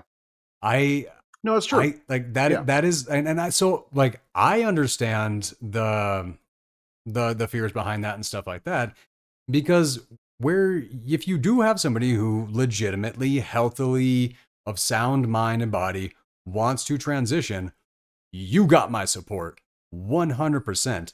But if you are having a mental health breakdown or a crisis and everything like that, and instead of being surrounded by people who can recognize a red flag or something like that, you have put yourself around a bunch of people who support you to make this decision because it fits the narrative of these things, instead of being an actual friend and going, I don't think this is you. Like, like we could talk, It's like, are you sure you want, like, do you need to see somebody? Is there something like this? Like, those are all very normal, healthy questions, but those questions can be important and life-saving. true, but and That's what I said. I can That's my I perspective can on it. Sorry. right, and I can only draw from my own experience on this one, of Right. course. And for me, it was when I was married to someone who had clinical depression and was very bad at taking her meds. Um, I soon learned that if I ever came home from work and all the furniture in the house had been rearranged, I could count down exactly 2 days until we had a knockdown, drag out fight about absolutely nothing because it meant she was off her meds. Wow. Because that was how it would start. She'd stop taking her meds and she would start feeling a little squirrely and she would start thinking that there's something wrong with her life. And the first thing that she would do is think, oh, I just need to rearrange the furniture and everything will be fine. And of course, that's not it. Now, here's the thing. The problem with that, how, like, yes, I, after going over that, a few times, was able to see that pattern and figure that out. 99 times out of 100, sometimes you really do just need to rearrange the furniture and that'll fix everything. And how to tell the difference? Good fucking luck. How long were we off subject there? Oh my God. I don't know. Too long. Apologies to our viewers. Oh man, yeah. God. Where were we even? Oh, this was okay. This was just on Lithgow. We haven't even gotten to the Alien Jamesians yet, motherfucker. What are you doing? You, not me. You, you know me. You gave me this movie to cover and take notes on. You didn't have to do that. You knew how I was going to respond to all this stuff. I'm here to broaden your mind, bro. But that's the thing. Like I said, I'm already an ally. I just enjoy having conversations and asking questions. So when people tell me I'm not allowed to, you turn me directly into your enemy, even though I am an ally to your cause. That is my point. I said my piece on that already. And I have said mine. I gotta stop. I gotta let it go. Move. So we move on to, I think it's another time jump, and it's Halloween time, and bears are afraid of nobody. Dude. We gotta talk about the Alien Jamesians. I don't have that in me, but fine. Good, just go. It's a major plot point, man. Like, it's a major plot point. We gotta at least talk about. We gotta at least describe who they are at the very least, okay? Because they are the major plot point. Yes, they are a plot point. They are a major plot point. They are a cult. They are a subgroup that's in, like, this whole gathering of women at Garp's mom's house. There is a subgroup among them that he finds out the reason why they're not talking is because they've all had their tongues cut out because of a young girl named Ellen James who was raped, and her rapist cut her tongue out so that she couldn't tell anyone about them. And this group of women are activists who, in a form of protest / solidarity, have cut their own tongues out. And I'm Garp 100% on board with Garp. Jesus Christ. That is what. Okay, there you go, Doc. That is why I'm in this place. I am Robin Williams in this scenario. The 11-year-old who was assaulted has my sympathy. The 11-year-old who had her tongue cut off has my sympathy. All these freaking lunatics that are doing it to themselves, that is nothing but self-mutilation, and they deserve 0. Mm-hmm. Yeah. I am Garp in this conversation. I am all the way on board with him. I completely see where he's coming from. I do not understand the other side. And I mean, It would take a psychologist to explain it, but yeah, no one's defending that, and it's even kind of a point later on in the movie where, even Ellen James herself is begging these women to stop, and they refuse to, even though the girl that they are supposedly doing this in solidarity for has demanded that they stop doing it. They're not listening to her, and yes, that is a very, very, you know not even just today. This does go back to many, many, many movements of the past as well. Of yeah, folks allying so hard that they even turn who they're supposed to be an ally to into their enemy because their cause becomes more important than the reasons behind the cause. Yeah, and And yes, that's that is, and absolute lunacy. this is a thing that is a through line in every great political cause, and an unfortunate byproduct of a lot of these things. And this is just, Ellen James is a fictional character in this movie that is a stand-in for this entire mentality of creating a self-destructive solidarity movement that then sees itself as more important than the actual people they're supposedly trying to protect. And to describe the types of women that are involved in this movement, who is a Jamesian? Yep. And We find that out near the end, is that our the girl that sicked a dog on Garp because he was making out with her sister. We find out later on that she's cut her tongue out. yeah, which I really, yeah, we're gonna get there. All right, Mm. now Halloween and Bears Are Afraid of Nobody. Except death. All right, everybody's aging quickly, and we get our look at Michael Milton. And I'm sorry, my first note on Michael Milton is death to Michael Milton. And that fucking sweater, man, I tell you, has that white knit sweater been worn by Oh, I thought you were talking about the sweater I'm wearing. I'm like, what's she about to talk about my sweater? The sweater, when we get our first look at Michael Milton, he's wearing, just for those of you out there who haven't seen the movie, if you've seen Knives Out, the sweater that Chris Evans wears in that movie is the sweater that Michael Milton is wearing in this movie, and it's the douchebag sweater. I have never, ever, ever seen any character in any movie wear that sweater and it not turn out that he's a complete and utter piece of shit. I need to go watch Knives Out again, apparently. I don't... Damn.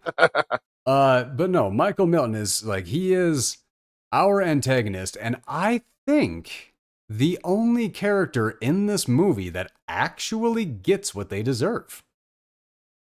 I think you're correct.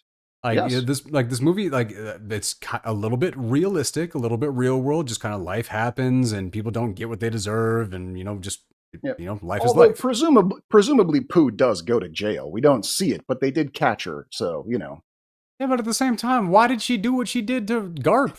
I still don't understand that, but we will get there.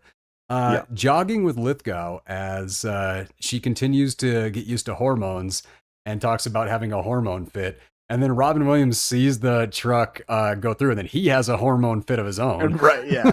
he goes total testosterone on that truck, yes. It's all the way. And it's kind of epic. Yeah. And it's kind of, because, I mean, we have seen that car before, and we do know that his first time seeing it was back when his oldest kid was a baby. And we now know that oldest kid is close to 7, 8 years old now. So that means he's been seeing this asshole drive like a madman through his neighborhood for years. Yeah. And so, yeah, he snaps and he freaking like destroys this car. And then, once the guy gets back in the car, tries to run them down, driving through yards and stuff like that. That guy clearly had it coming to him. Garp shouldn't have stopped when he did. No, he shouldn't have. Lithgow held him back, and that was the mistake.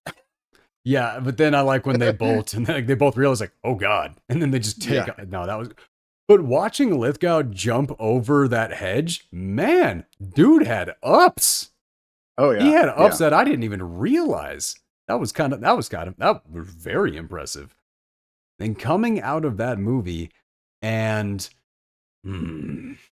Hurts, hi, back to Milton. Oh, I knew what was going to happen in this movie the second I heard that high, and it broke my heart. I was like, don't you do this. Don't you do this. And then, you know, Garp kind of asks for it in the very next scene. That's the thing. Yeah, that I'm sure creates a lot of, again, a complexity there, because like, he banged the babysitter and he has the audacity to get mad at her banging one of her students. Like, that's kind of fucked up. It doesn't make a whole lot of sense to me. I still can't really rectify that one, to be honest. Yeah. But hey, you know, whatever. How he arrives home is even more dangerous than the other guy running the stop signs. Yeah. Yeah. I mean, realistically, he was running a stop sign too. He cuts the motor, turns off the headlights, and coasts the car like the last half a mile down their street into the driveway. Running the same stop sign that he was like screaming at the other guy about. And yes, it's like the kids love it. It feels like flying and all that. It's like, oh God, I remember being that kid. Yep. Like, and that plays into that. It's a through line with Garp. You know, he's all, you know, because he thought his dad was a pilot, and so he's kind of always had this sort of weird connection to the idea of flying. And so we kind of get it there as to why this would be a lapse in judgment for him, because it's been a lapse in judgment for him throughout his entire life. Yeah, and well, I'm thinking about that final scene, and dude, I can't. We'll get there. We'll get there. I can't talk about like that. I don't.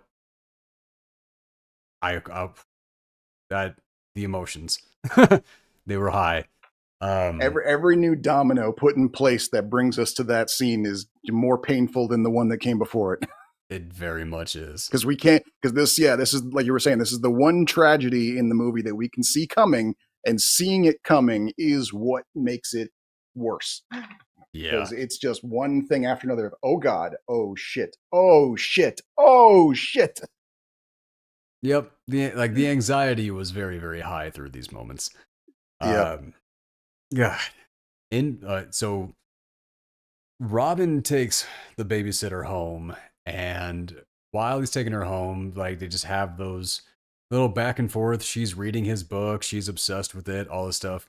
And then he asks how old she is, and she says she's 18. And he says the line, one of the only lines that has ever made me want to strangle Robin Williams. It was a creepy line. That is at a maximum. Are we even gonna? Do you want to say it? Nope. Yeah. So he says there's nothing sexier than like, I'm 18. There's no sentence sexier than that. And then he's like, do you promise you're 18? And then he pulls the car over, and it's like, oh, dude, Robin, you couldn't.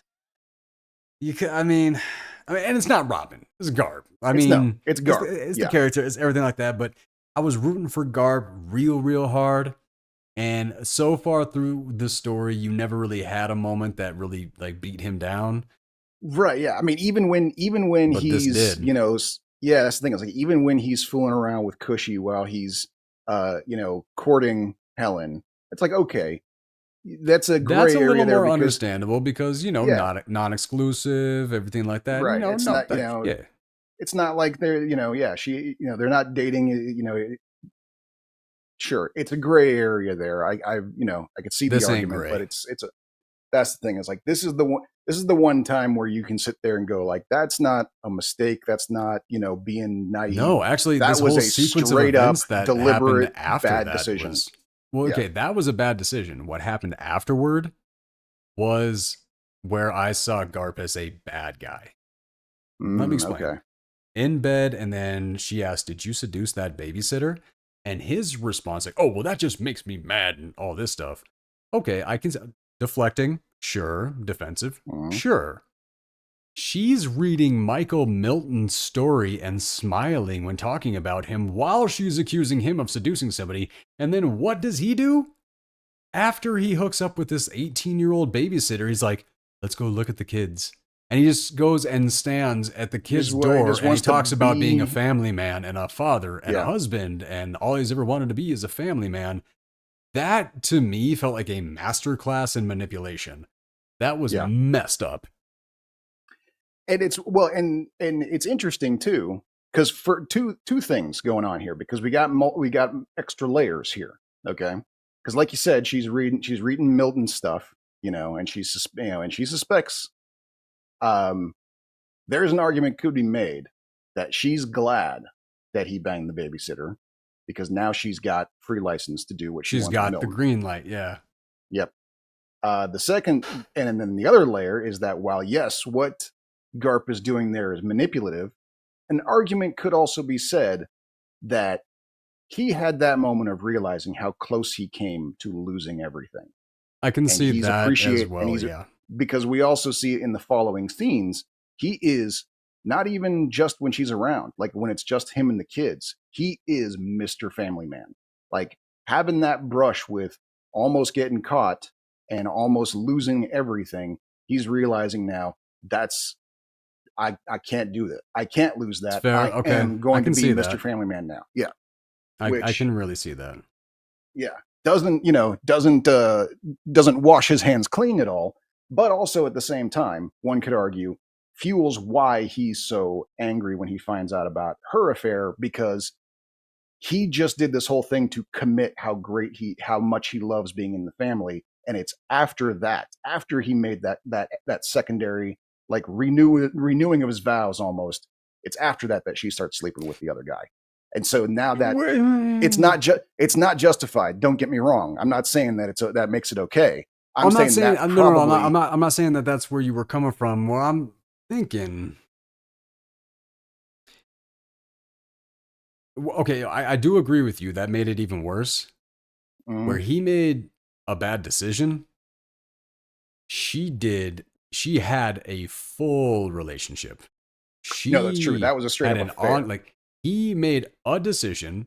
He was half-ass seduced, like in the lightest of ways. That was not. I mean, he's the one who opened it up by asking her how old she was in the first place. So no, this is entirely on him.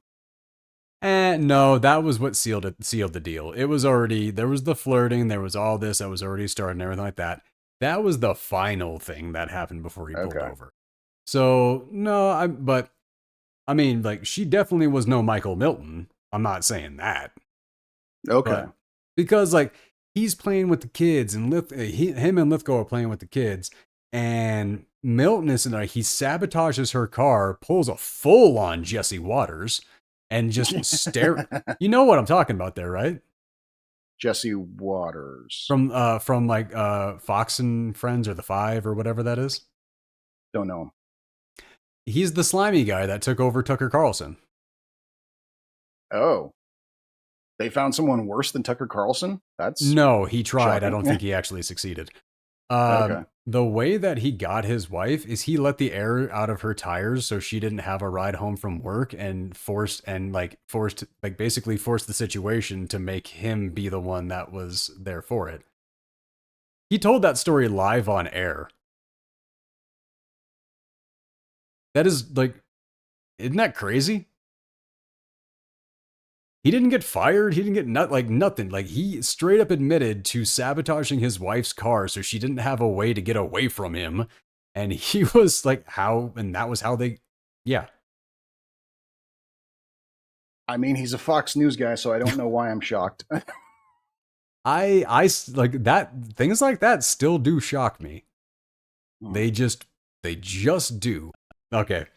So yeah, like you said, he pulls the full Jesse Waters, and then she gets in his car, and they make this full deal. If anybody finds out, it's over. It's like, yeah, lady, but what should be over is your marriage if anybody finds out, not, oh, haha, if anybody finds out, this is embarrassing.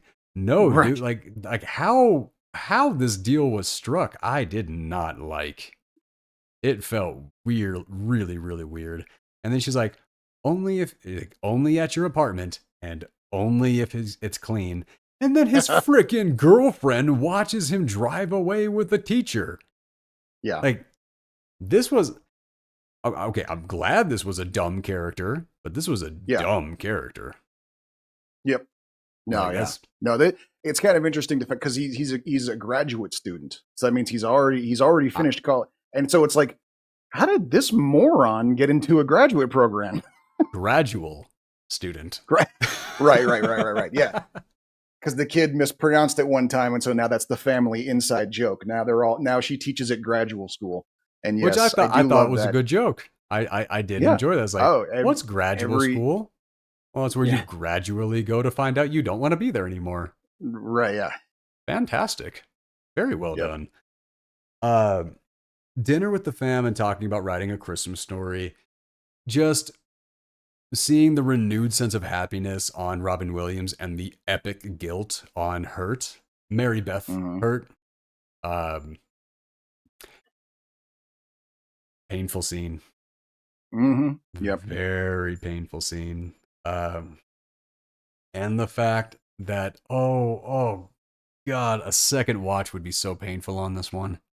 I didn't even think Oh, about that. knowing everything that's going to be happening and seeing the setups, even more setups this time. Yeah. Yeah, look, it's like I never get to die. Let me die. Oh Yeah. wow, yeah, that's just hitting me now. Uh, Football with Aunt Lithgow, and the look at the Jamesians. The Ellen Jamesians. Yes. The Ellen Jamesians. I want to say Jamesians, but that sounds too much like a gymnasium. Uh, who continue in spite of her disapproval, which we have talked about. Right. And I thought it was great, the discussion with Lithgow as she's developing female intuition and never talks about what she has intuition about. No, she So just sort of what do you think foreshadows she was that some. referencing? I think she was. I think it was. I mean, what like because at that moment there was perfection. The kids Mm-hmm. were playing in the ocean. Everyone was having fun. There was harmony in the Garp household, and I think Roberta was basically getting that too good to be true feeling that this is. Ah, okay, I can see that. So I think I don't know if she specifically thought what was going to happen. I think there was a part of her that just kind of went, something is about to go wrong because this kind of genuine happiness is not allowed to last. I can, I can get that. I can Yeah, understand that. It's like, okay, wait, life is good. Everything's all right, right. Nah, right, there's a semi on the way through the living room right now. right. Like Yep. something's about to happen. No, I understand that. Um, that's a good point. Uh, oh God.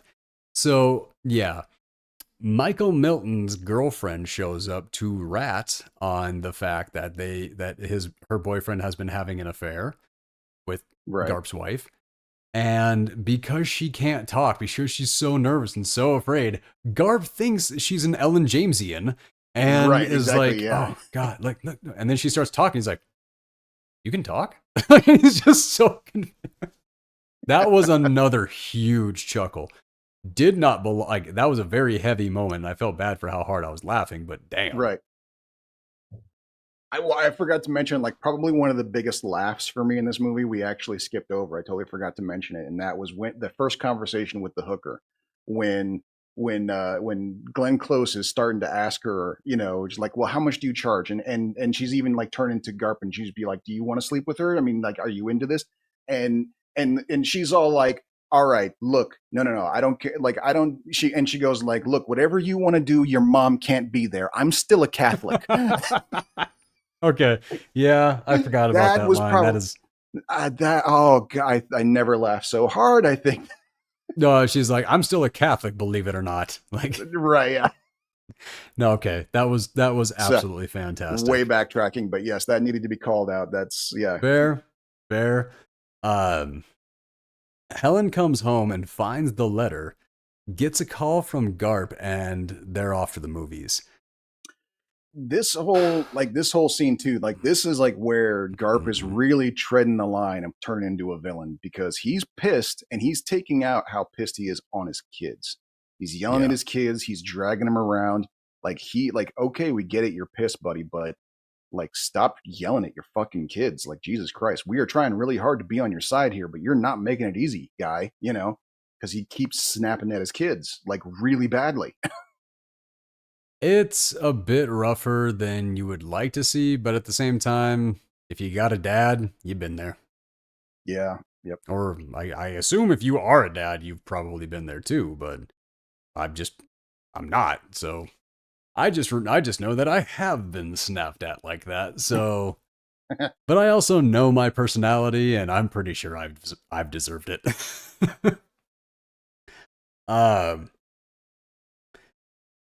God. So she calls Milton and breaks it off, and he's just on the phone. He's crying, and he's this just guy. yeah. He's This like, fucking guy. He's like, I'm on my way. I'm coming to your house, and it's like, dude, you are looking to get shot. This whole scene, the next 5 minutes is a Wow. parade of people making the dumbest fucking decisions they could ever make. Like everyone in this scene does the worst thing they could think of doing.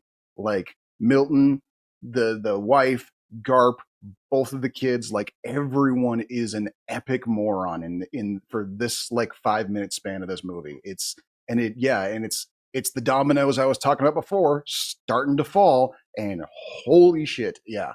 Yeah. It's yeah. Oh man, I Continue. got to give you that. So Milton comes over and he brought champagne and a couple of glasses, and I was like, "What are you doing?" What did you think was gonna happen? Oh my god, she broke up with you. Which, She has a husband, and you come over with champagne and oh like, my what are you god, what is this toasting? character? Your husband found out? What the fuck are you thinking, dude? Yeah, and then Garp calls and there's no answer because what does he say? It's like he doesn't say that he's ending it with his wife. He doesn't say that it's done, everything like that. What he says is it's over. No final sexcapade Right. or anything like that. No, nothing for the road. It's done. So then he leaves the movie, tries to call, and no answer. And the fury that would come with a lack of an answer at that time, you cannot blame this man for anything that he does at that point. I'm sorry. That's literally why they have temporary insanity as a defense. Like, that's just, I could not imagine how mad I would be at that moment. I'd probably get so mad I'd have a straight up heart attack. Like, I wouldn't even survive the drive home. That would, like, no, I know myself well enough. So that scene, no, that, I felt that. And even trying to make his children happy as they're on the way home, and because they asked to make the car fly. Yep, they asked for the thing that his wife told him not to do, turning the headlights off, turning the motor off, coasting down into the driveway, and he hits the back of the car, which, by the way, we're also going to layer in the next thing. This moron Milton basically begs her for one last blowjob. No, not one last one. It's the thing that he's always wanted. Oh, right. That's right. Yeah. Right. So she's got and she's like, if I do this, do you promise you'll leave? And he's like, yes. And of course he's lying. Like, he's obviously, like, you just, oh my god. So she's flossing with his dangle when the car accident happens. We already said the word blowjob. Why are you being coy now? Well, because there are times like we will lose monetization if we go too hard. So, you know, I might have to bleep one at some point. I haven't decided how I'm going to handle that when that comes up. But I was a little proud of myself for coming up with flossing with his dangle. It wasn't the worst I've heard. Thank you. Because I'm not going to say this man, I'm not going to give this man the props of saying that he has a gargantuan fella. I hear what you're saying. Yeah. And this is where I found out. So Lithgow returns from the cruise that she went on to Club Med. Oh, they of course they crash into it. So yeah, you said we kind of skipped over it. Oh, we backtracked to what was going on in the car beforehand. But yeah, Well, yeah, he does. He crashes right into the back while she is doing her thing, and And it's when a the weird car cut. hits, huh? It's a weird cut they do with the camera It is there. an Like it was, incredible cut that they did because they did a freeze frame on the child that died, and they just slowly zoomed in on that frame, mhm. and all you So could it's like we hear was don't, crashing the horn and rain and reactions. yeah. And so without saying outright, they basically just let us know in no uncertain terms that the youngest kid dies in this accident, even though we're not shown any gory details. There's nothing. There's no. They show us without telling us, Yeah, and I don't. yeah, it was kind of a, and it was interesting how they went about doing that. I thought with that I slow figured that zoom was in. like a really good way. Like if you had a scene that like if something went wrong with the car crash, the film didn't work out quite right, something like that, and you couldn't get it a second time, I figured that was a really like that might be a really good Yeah, way to do that. Also, no, no, no, that's pretty much my only theory because I it mean, kind of it kind there's of threw me off a gunshots little and bit. people get shot in this movie, so I was gonna say Right? Yeah. maybe, but That's the thing no, is that doesn't make it's where, sense. of all the things that happen in this movie, of all the cinematography and stuff in this movie, that weirdly felt like a scene from like Unsolved Mysteries when they're like they got the family photo and they're slowly zooming into the one kid that's missing, and they're like, and they were last seen, as they were walking home from such, it's like that's what it felt like to me, as opposed to a scene from a movie. It felt like a really cheap weekly magazine type shot. Okay, okay, I can see that, but it also the film was made when it was made, so Yeah. kind of tough to like figure that one out, really. So Lithgow But returns at from least it Club was Med. effective. You're not walking away from it It was. wondering what happened. Yeah. So you knew.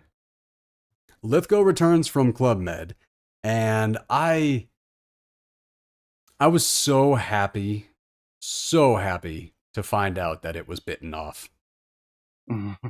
And the Yes. way that he said, the Yep. way that she says it too is like, I had mine surgically removed, but to have it bitten off. And I'm like, thank you for delivering that information. Thank you for delivering it in that way. That was fantastic. Thank you. Yep. This character should not have a penis anymore, and I'm glad that he doesn't. He didn't know how to use it. He did like he used No, it for he was. evil. Yep. No, that was someone he got his man card taken away for a reason.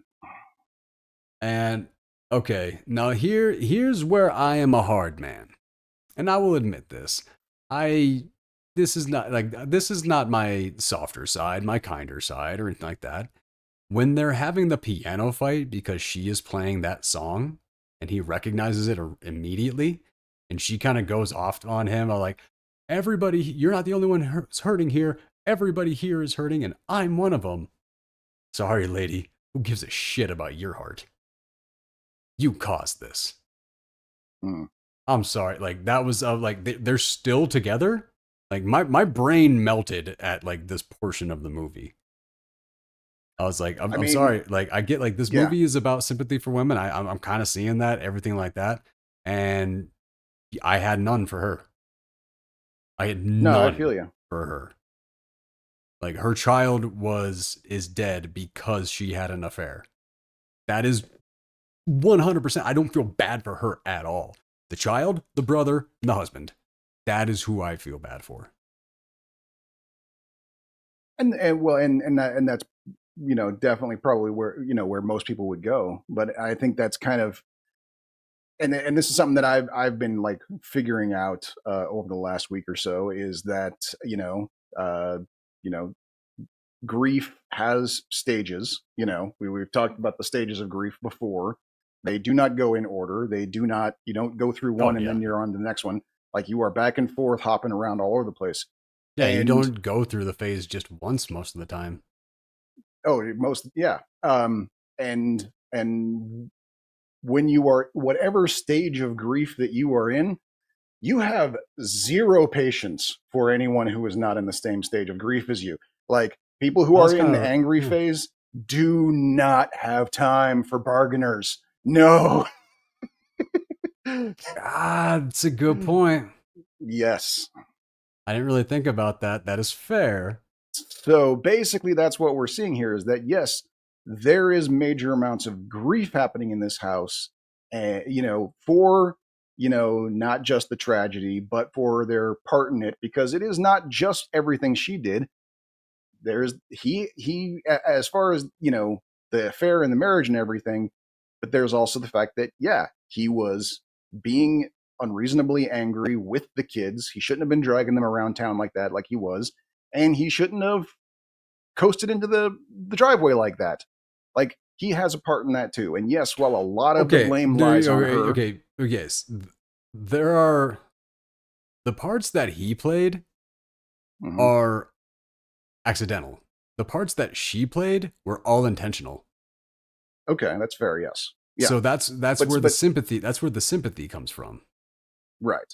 But at the same time, it's like, yeah, everyone here is grieving, and you are looking at, and especially Garp, he wants to blame her for everything, and he wants to see her suffer for it, and then we see that in the very next scene after that, after that blow up, where his mother says to him, "Look, I understand where you're coming from, but you're never going to heal if you keep doing this. Like, you need to heal, and you need to heal with her. It's unfortunate, but true." And that's where I disagreed with the mom, where the mom was more about just women in general than any point with Garp. Once she found her cult, it was all about them. A mother, if I had a child, and I've already said I don't have any children, so I don't have any of these perspectives or anything like that. But if I had one, and their significant other, because of what they did and all that, I lost my grandbaby, and my baby cannot talk. All these times, because you were fooling around on my baby, I lost my grandbaby. I would not be going, "You should forgive her." No, I'd be like, "Sorry, bitch, get out of my house. You don't get to recover here." Like, I am so not that kind of person. Okay, that I cannot empathize with Jenny Fields in after that. I just can't. Right. The fact that she lost the fact that she lost her own grandchild, and she never showed any, we never got to see her show any emotion about it. Right. I didn't like that. Well, that's the thing. But that was interesting about her character. She kind of immediately went into healer mode. She didn't deal with any of this. She didn't deal with the affair. She didn't deal with, Garp's affair. She didn't deal with the death of her kid. Her entire role in that was to be the nurse, to nurse the family back to health. Whether you would agree with that or not, or if you consider that right or wrong, that was the role that she put herself in intentionally. I'm not saying I agree or disagree with it. I'm just saying I can't see it. Okay. That is very much not something that I can connect with, because I was very, very attached to what was going to happen to that family. And to see how that went down. Yes, if she had a moment of weakness like he had, she might have my sympathy. She went out and targeted that stuff, and then this happened. So she doesn't get any of my sympathy. She didn't have a moment of weakness. She had a full-on affair and stretch of it, and decision after decision after decision. So just no. But again, just my personal stance. That is not an objective thing. That is very subjective. And it may even be, hold on, there's something I got to check something real quick here. I could be wrong about this. Okay, so we know that Garp was born in 1944, and that just before all this went down, he said he was 30. So that means this is 74. What year? 1974. Okay. Divorce was legalized. Divorce was legalized, but pretty recently, only like 5 years before that. So it's still not exactly a socially taken hold, I don't think. So it could very well be that's part of the motivation there, is just in this cultural milieu of this family, they're not thinking divorce is a possibility. And I did take that into consideration, but yeah, I looked up that while I was watching the movie too, because I'm like, why is he still with this bitch? So I had that. But I think yeah. And then Decker. Sorry. So the stitches are out and he can talk and he just forgives her. And like they immediately start going into talking about wanting a replacement child, which I didn't like That's that at all. that was weird. But as far as okay, I see. Here's the thing: I can sympathize with what he was doing there. Okay, because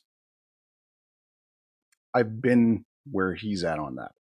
All right, and there comes a point where, as you've processed all of it and you've gotten over the initial anger and you've gotten over some of the initial depression and all that sort of stuff, there comes a point where the thing you want desperately more than anything is for everything to go back the way it was before you found out.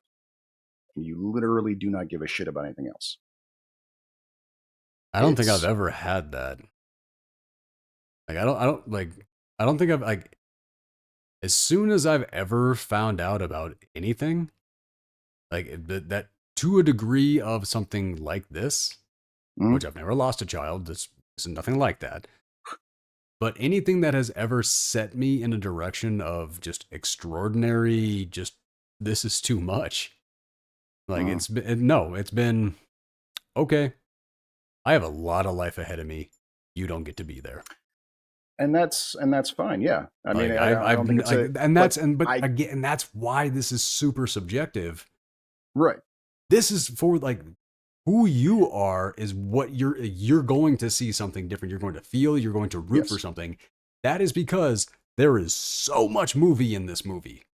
That's true. There is a lot. Yes. And I think, and that's kind of like the journey that I saw in this was that, yeah, like you saw the anger. And then when his mom came to him and said, like, you know, you have every right to be angry, but that anger is a poison. It's, you know, you need to start learning to let it go. Once he did, we don't know exactly how much time has passed, but we do know that like the cast and the stitches all came out, you know, so some time we never know how much time passes in this movie. Right. Yeah. So we're, you know, at least a few weeks at the very least. So he's been processing what his mom told him to let go of his anger. Now that he's let go of his anger, all he wants is what we saw before, that genuine happiness of the family around the table, playing with the kids, all of that stuff that was so perfect and wonderful. He literally does not give a shit about anything else other than getting that back. Okay, that is very central to this character. I got to give you that. And I can say that because, like I said, I've been there. So, you know, I get it. All right. Okay. All right. All right. Yeah, I just have to give you that. Decorating for Christmas, and I liked that Duncan was just really excited about the different kinds of glass eyes that he could have. I know. And how brilliant was that idea he gave? Oh, the snow globe one. Yes. Fantastic. A snow globe glass eye. Yes, where he'd go is like this and it would be snowing inside his eye. I'm like, that's genius. That was a fantastic. And the fact that that was not part of Last Action Hero, very surprised. Wrote something about attacking the Jamesians, and the publisher heavily advises against it. And just, again, fast forward. Daughter is born, and mom is off for politics. I got scared when he shouted over the helicopter, "I never needed a father." I'm like, dude, those are last words. I'm like, what? Something's about to happen here. Those are straight up last words. Yeah. And like, yes, the second assassination attempt was successful this time. Yep.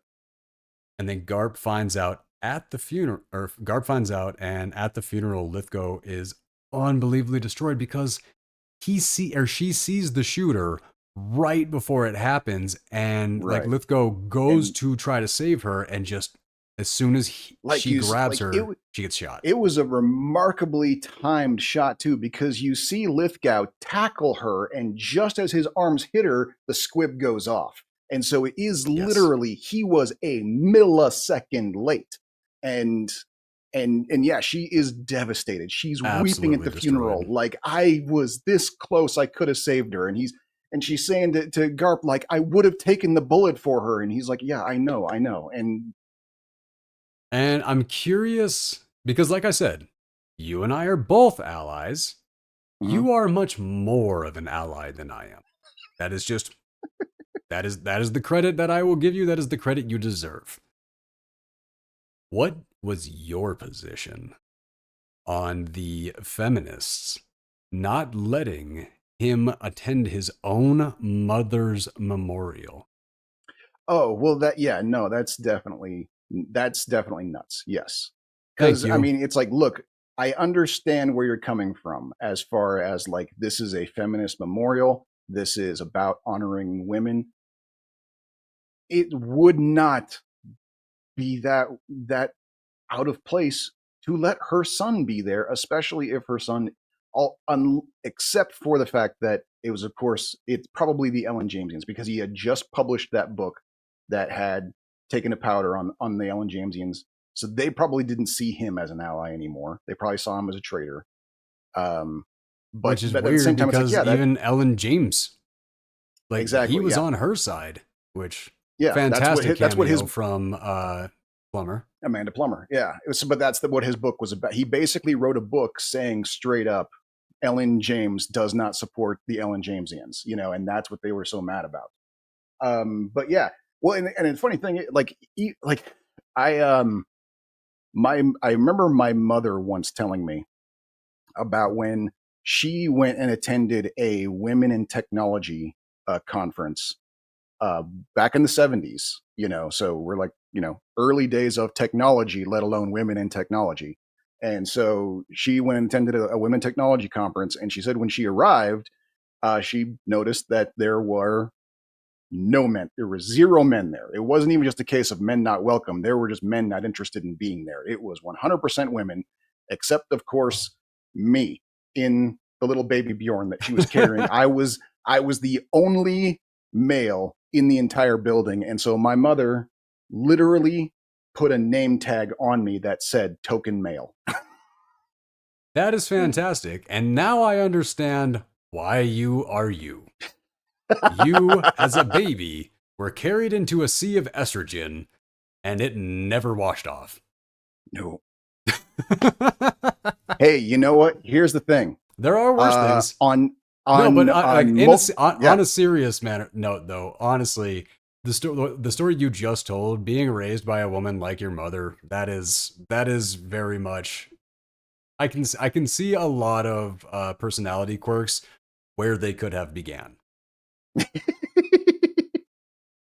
It's served me well. What can I say? I mean, I've lost count of the number of times that I've been invited to ladies' night out as a honorary lady along with the other ladies. So, you know, Well, I mean, back when I was a bouncer, they used to invite me too, because I would go out to the bar, it'd just be me and seven women, and it's yeah, because I was a bouncer. So yeah, so very much I had the same story, not the same reason.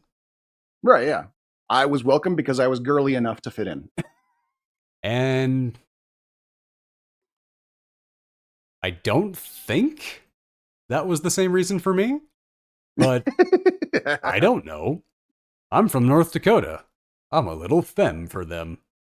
Right for them, I'm yeah. sorry, man. Them some manly dudes. Just kind of straight up. That's like, I moved to the city and found out they're like, oh no, everything that you described, no, that's the past. That's like 60 years ago. I'm like, no, that's 800 miles that way.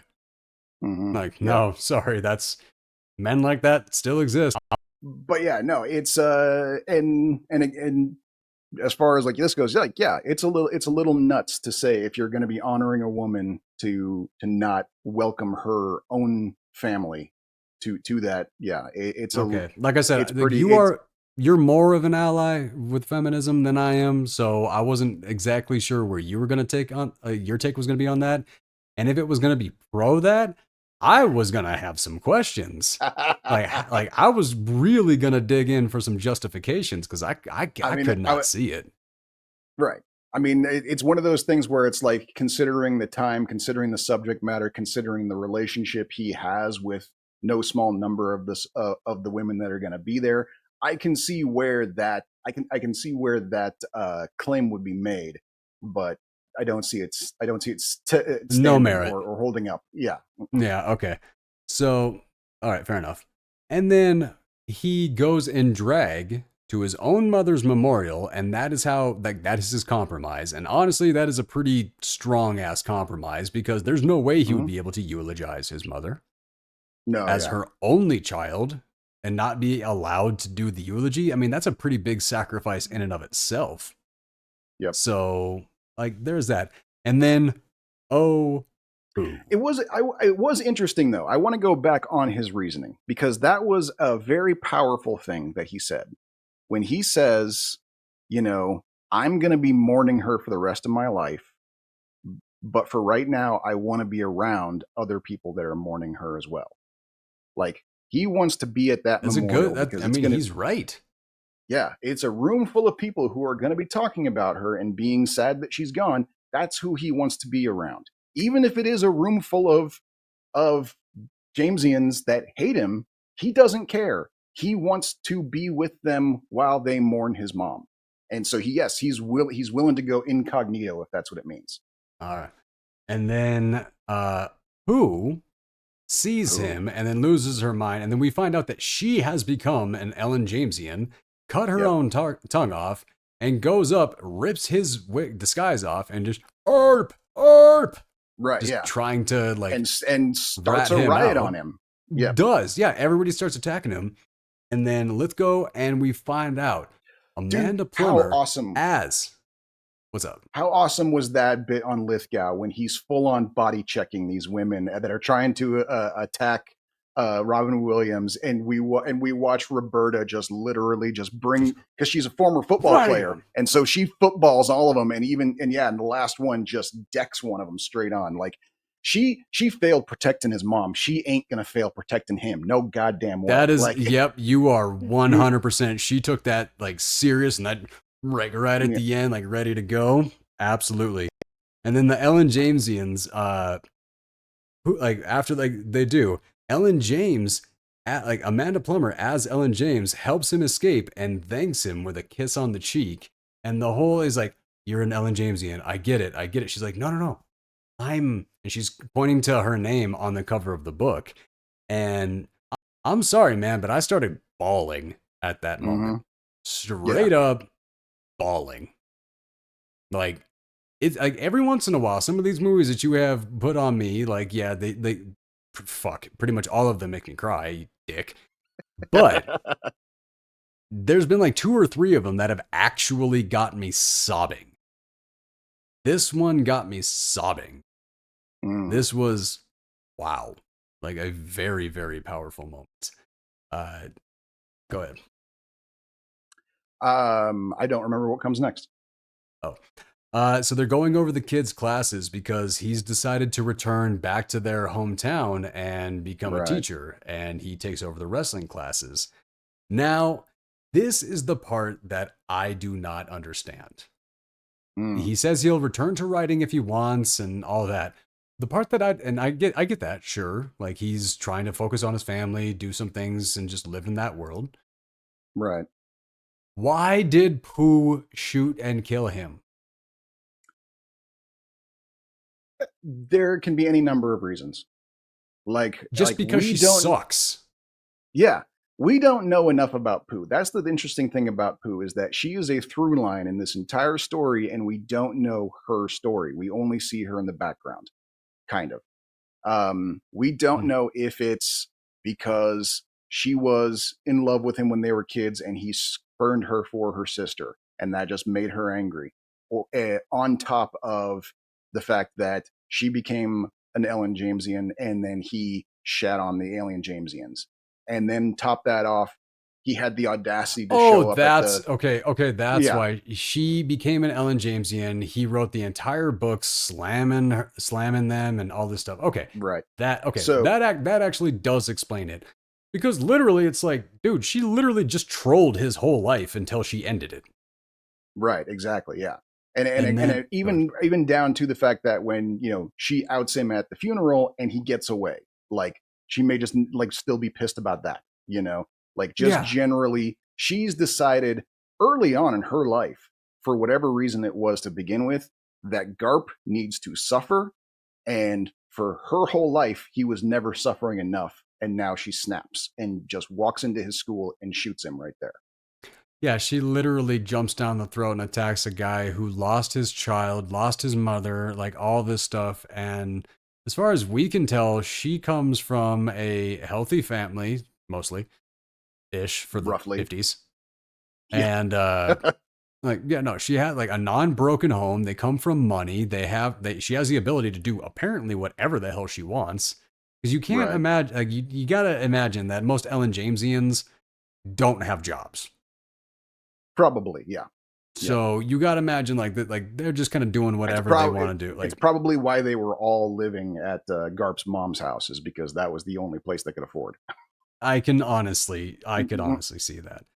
But they're in the helicopter because apparently after all those shots and all that, he still didn't die.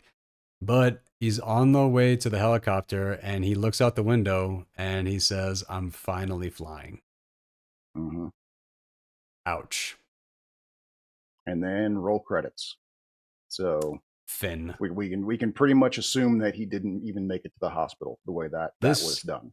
Was an epically beautiful movie. Yeah.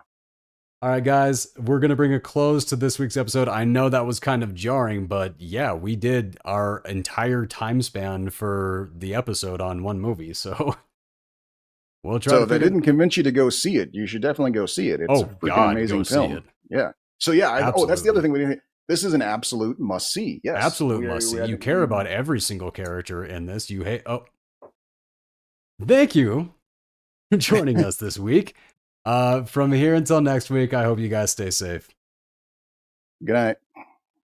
that's your only sign. That's all I got. I once again, the one that we know I can't say popped into my head again, and that was all I could counter it with. All right. Well, have a good week, guys.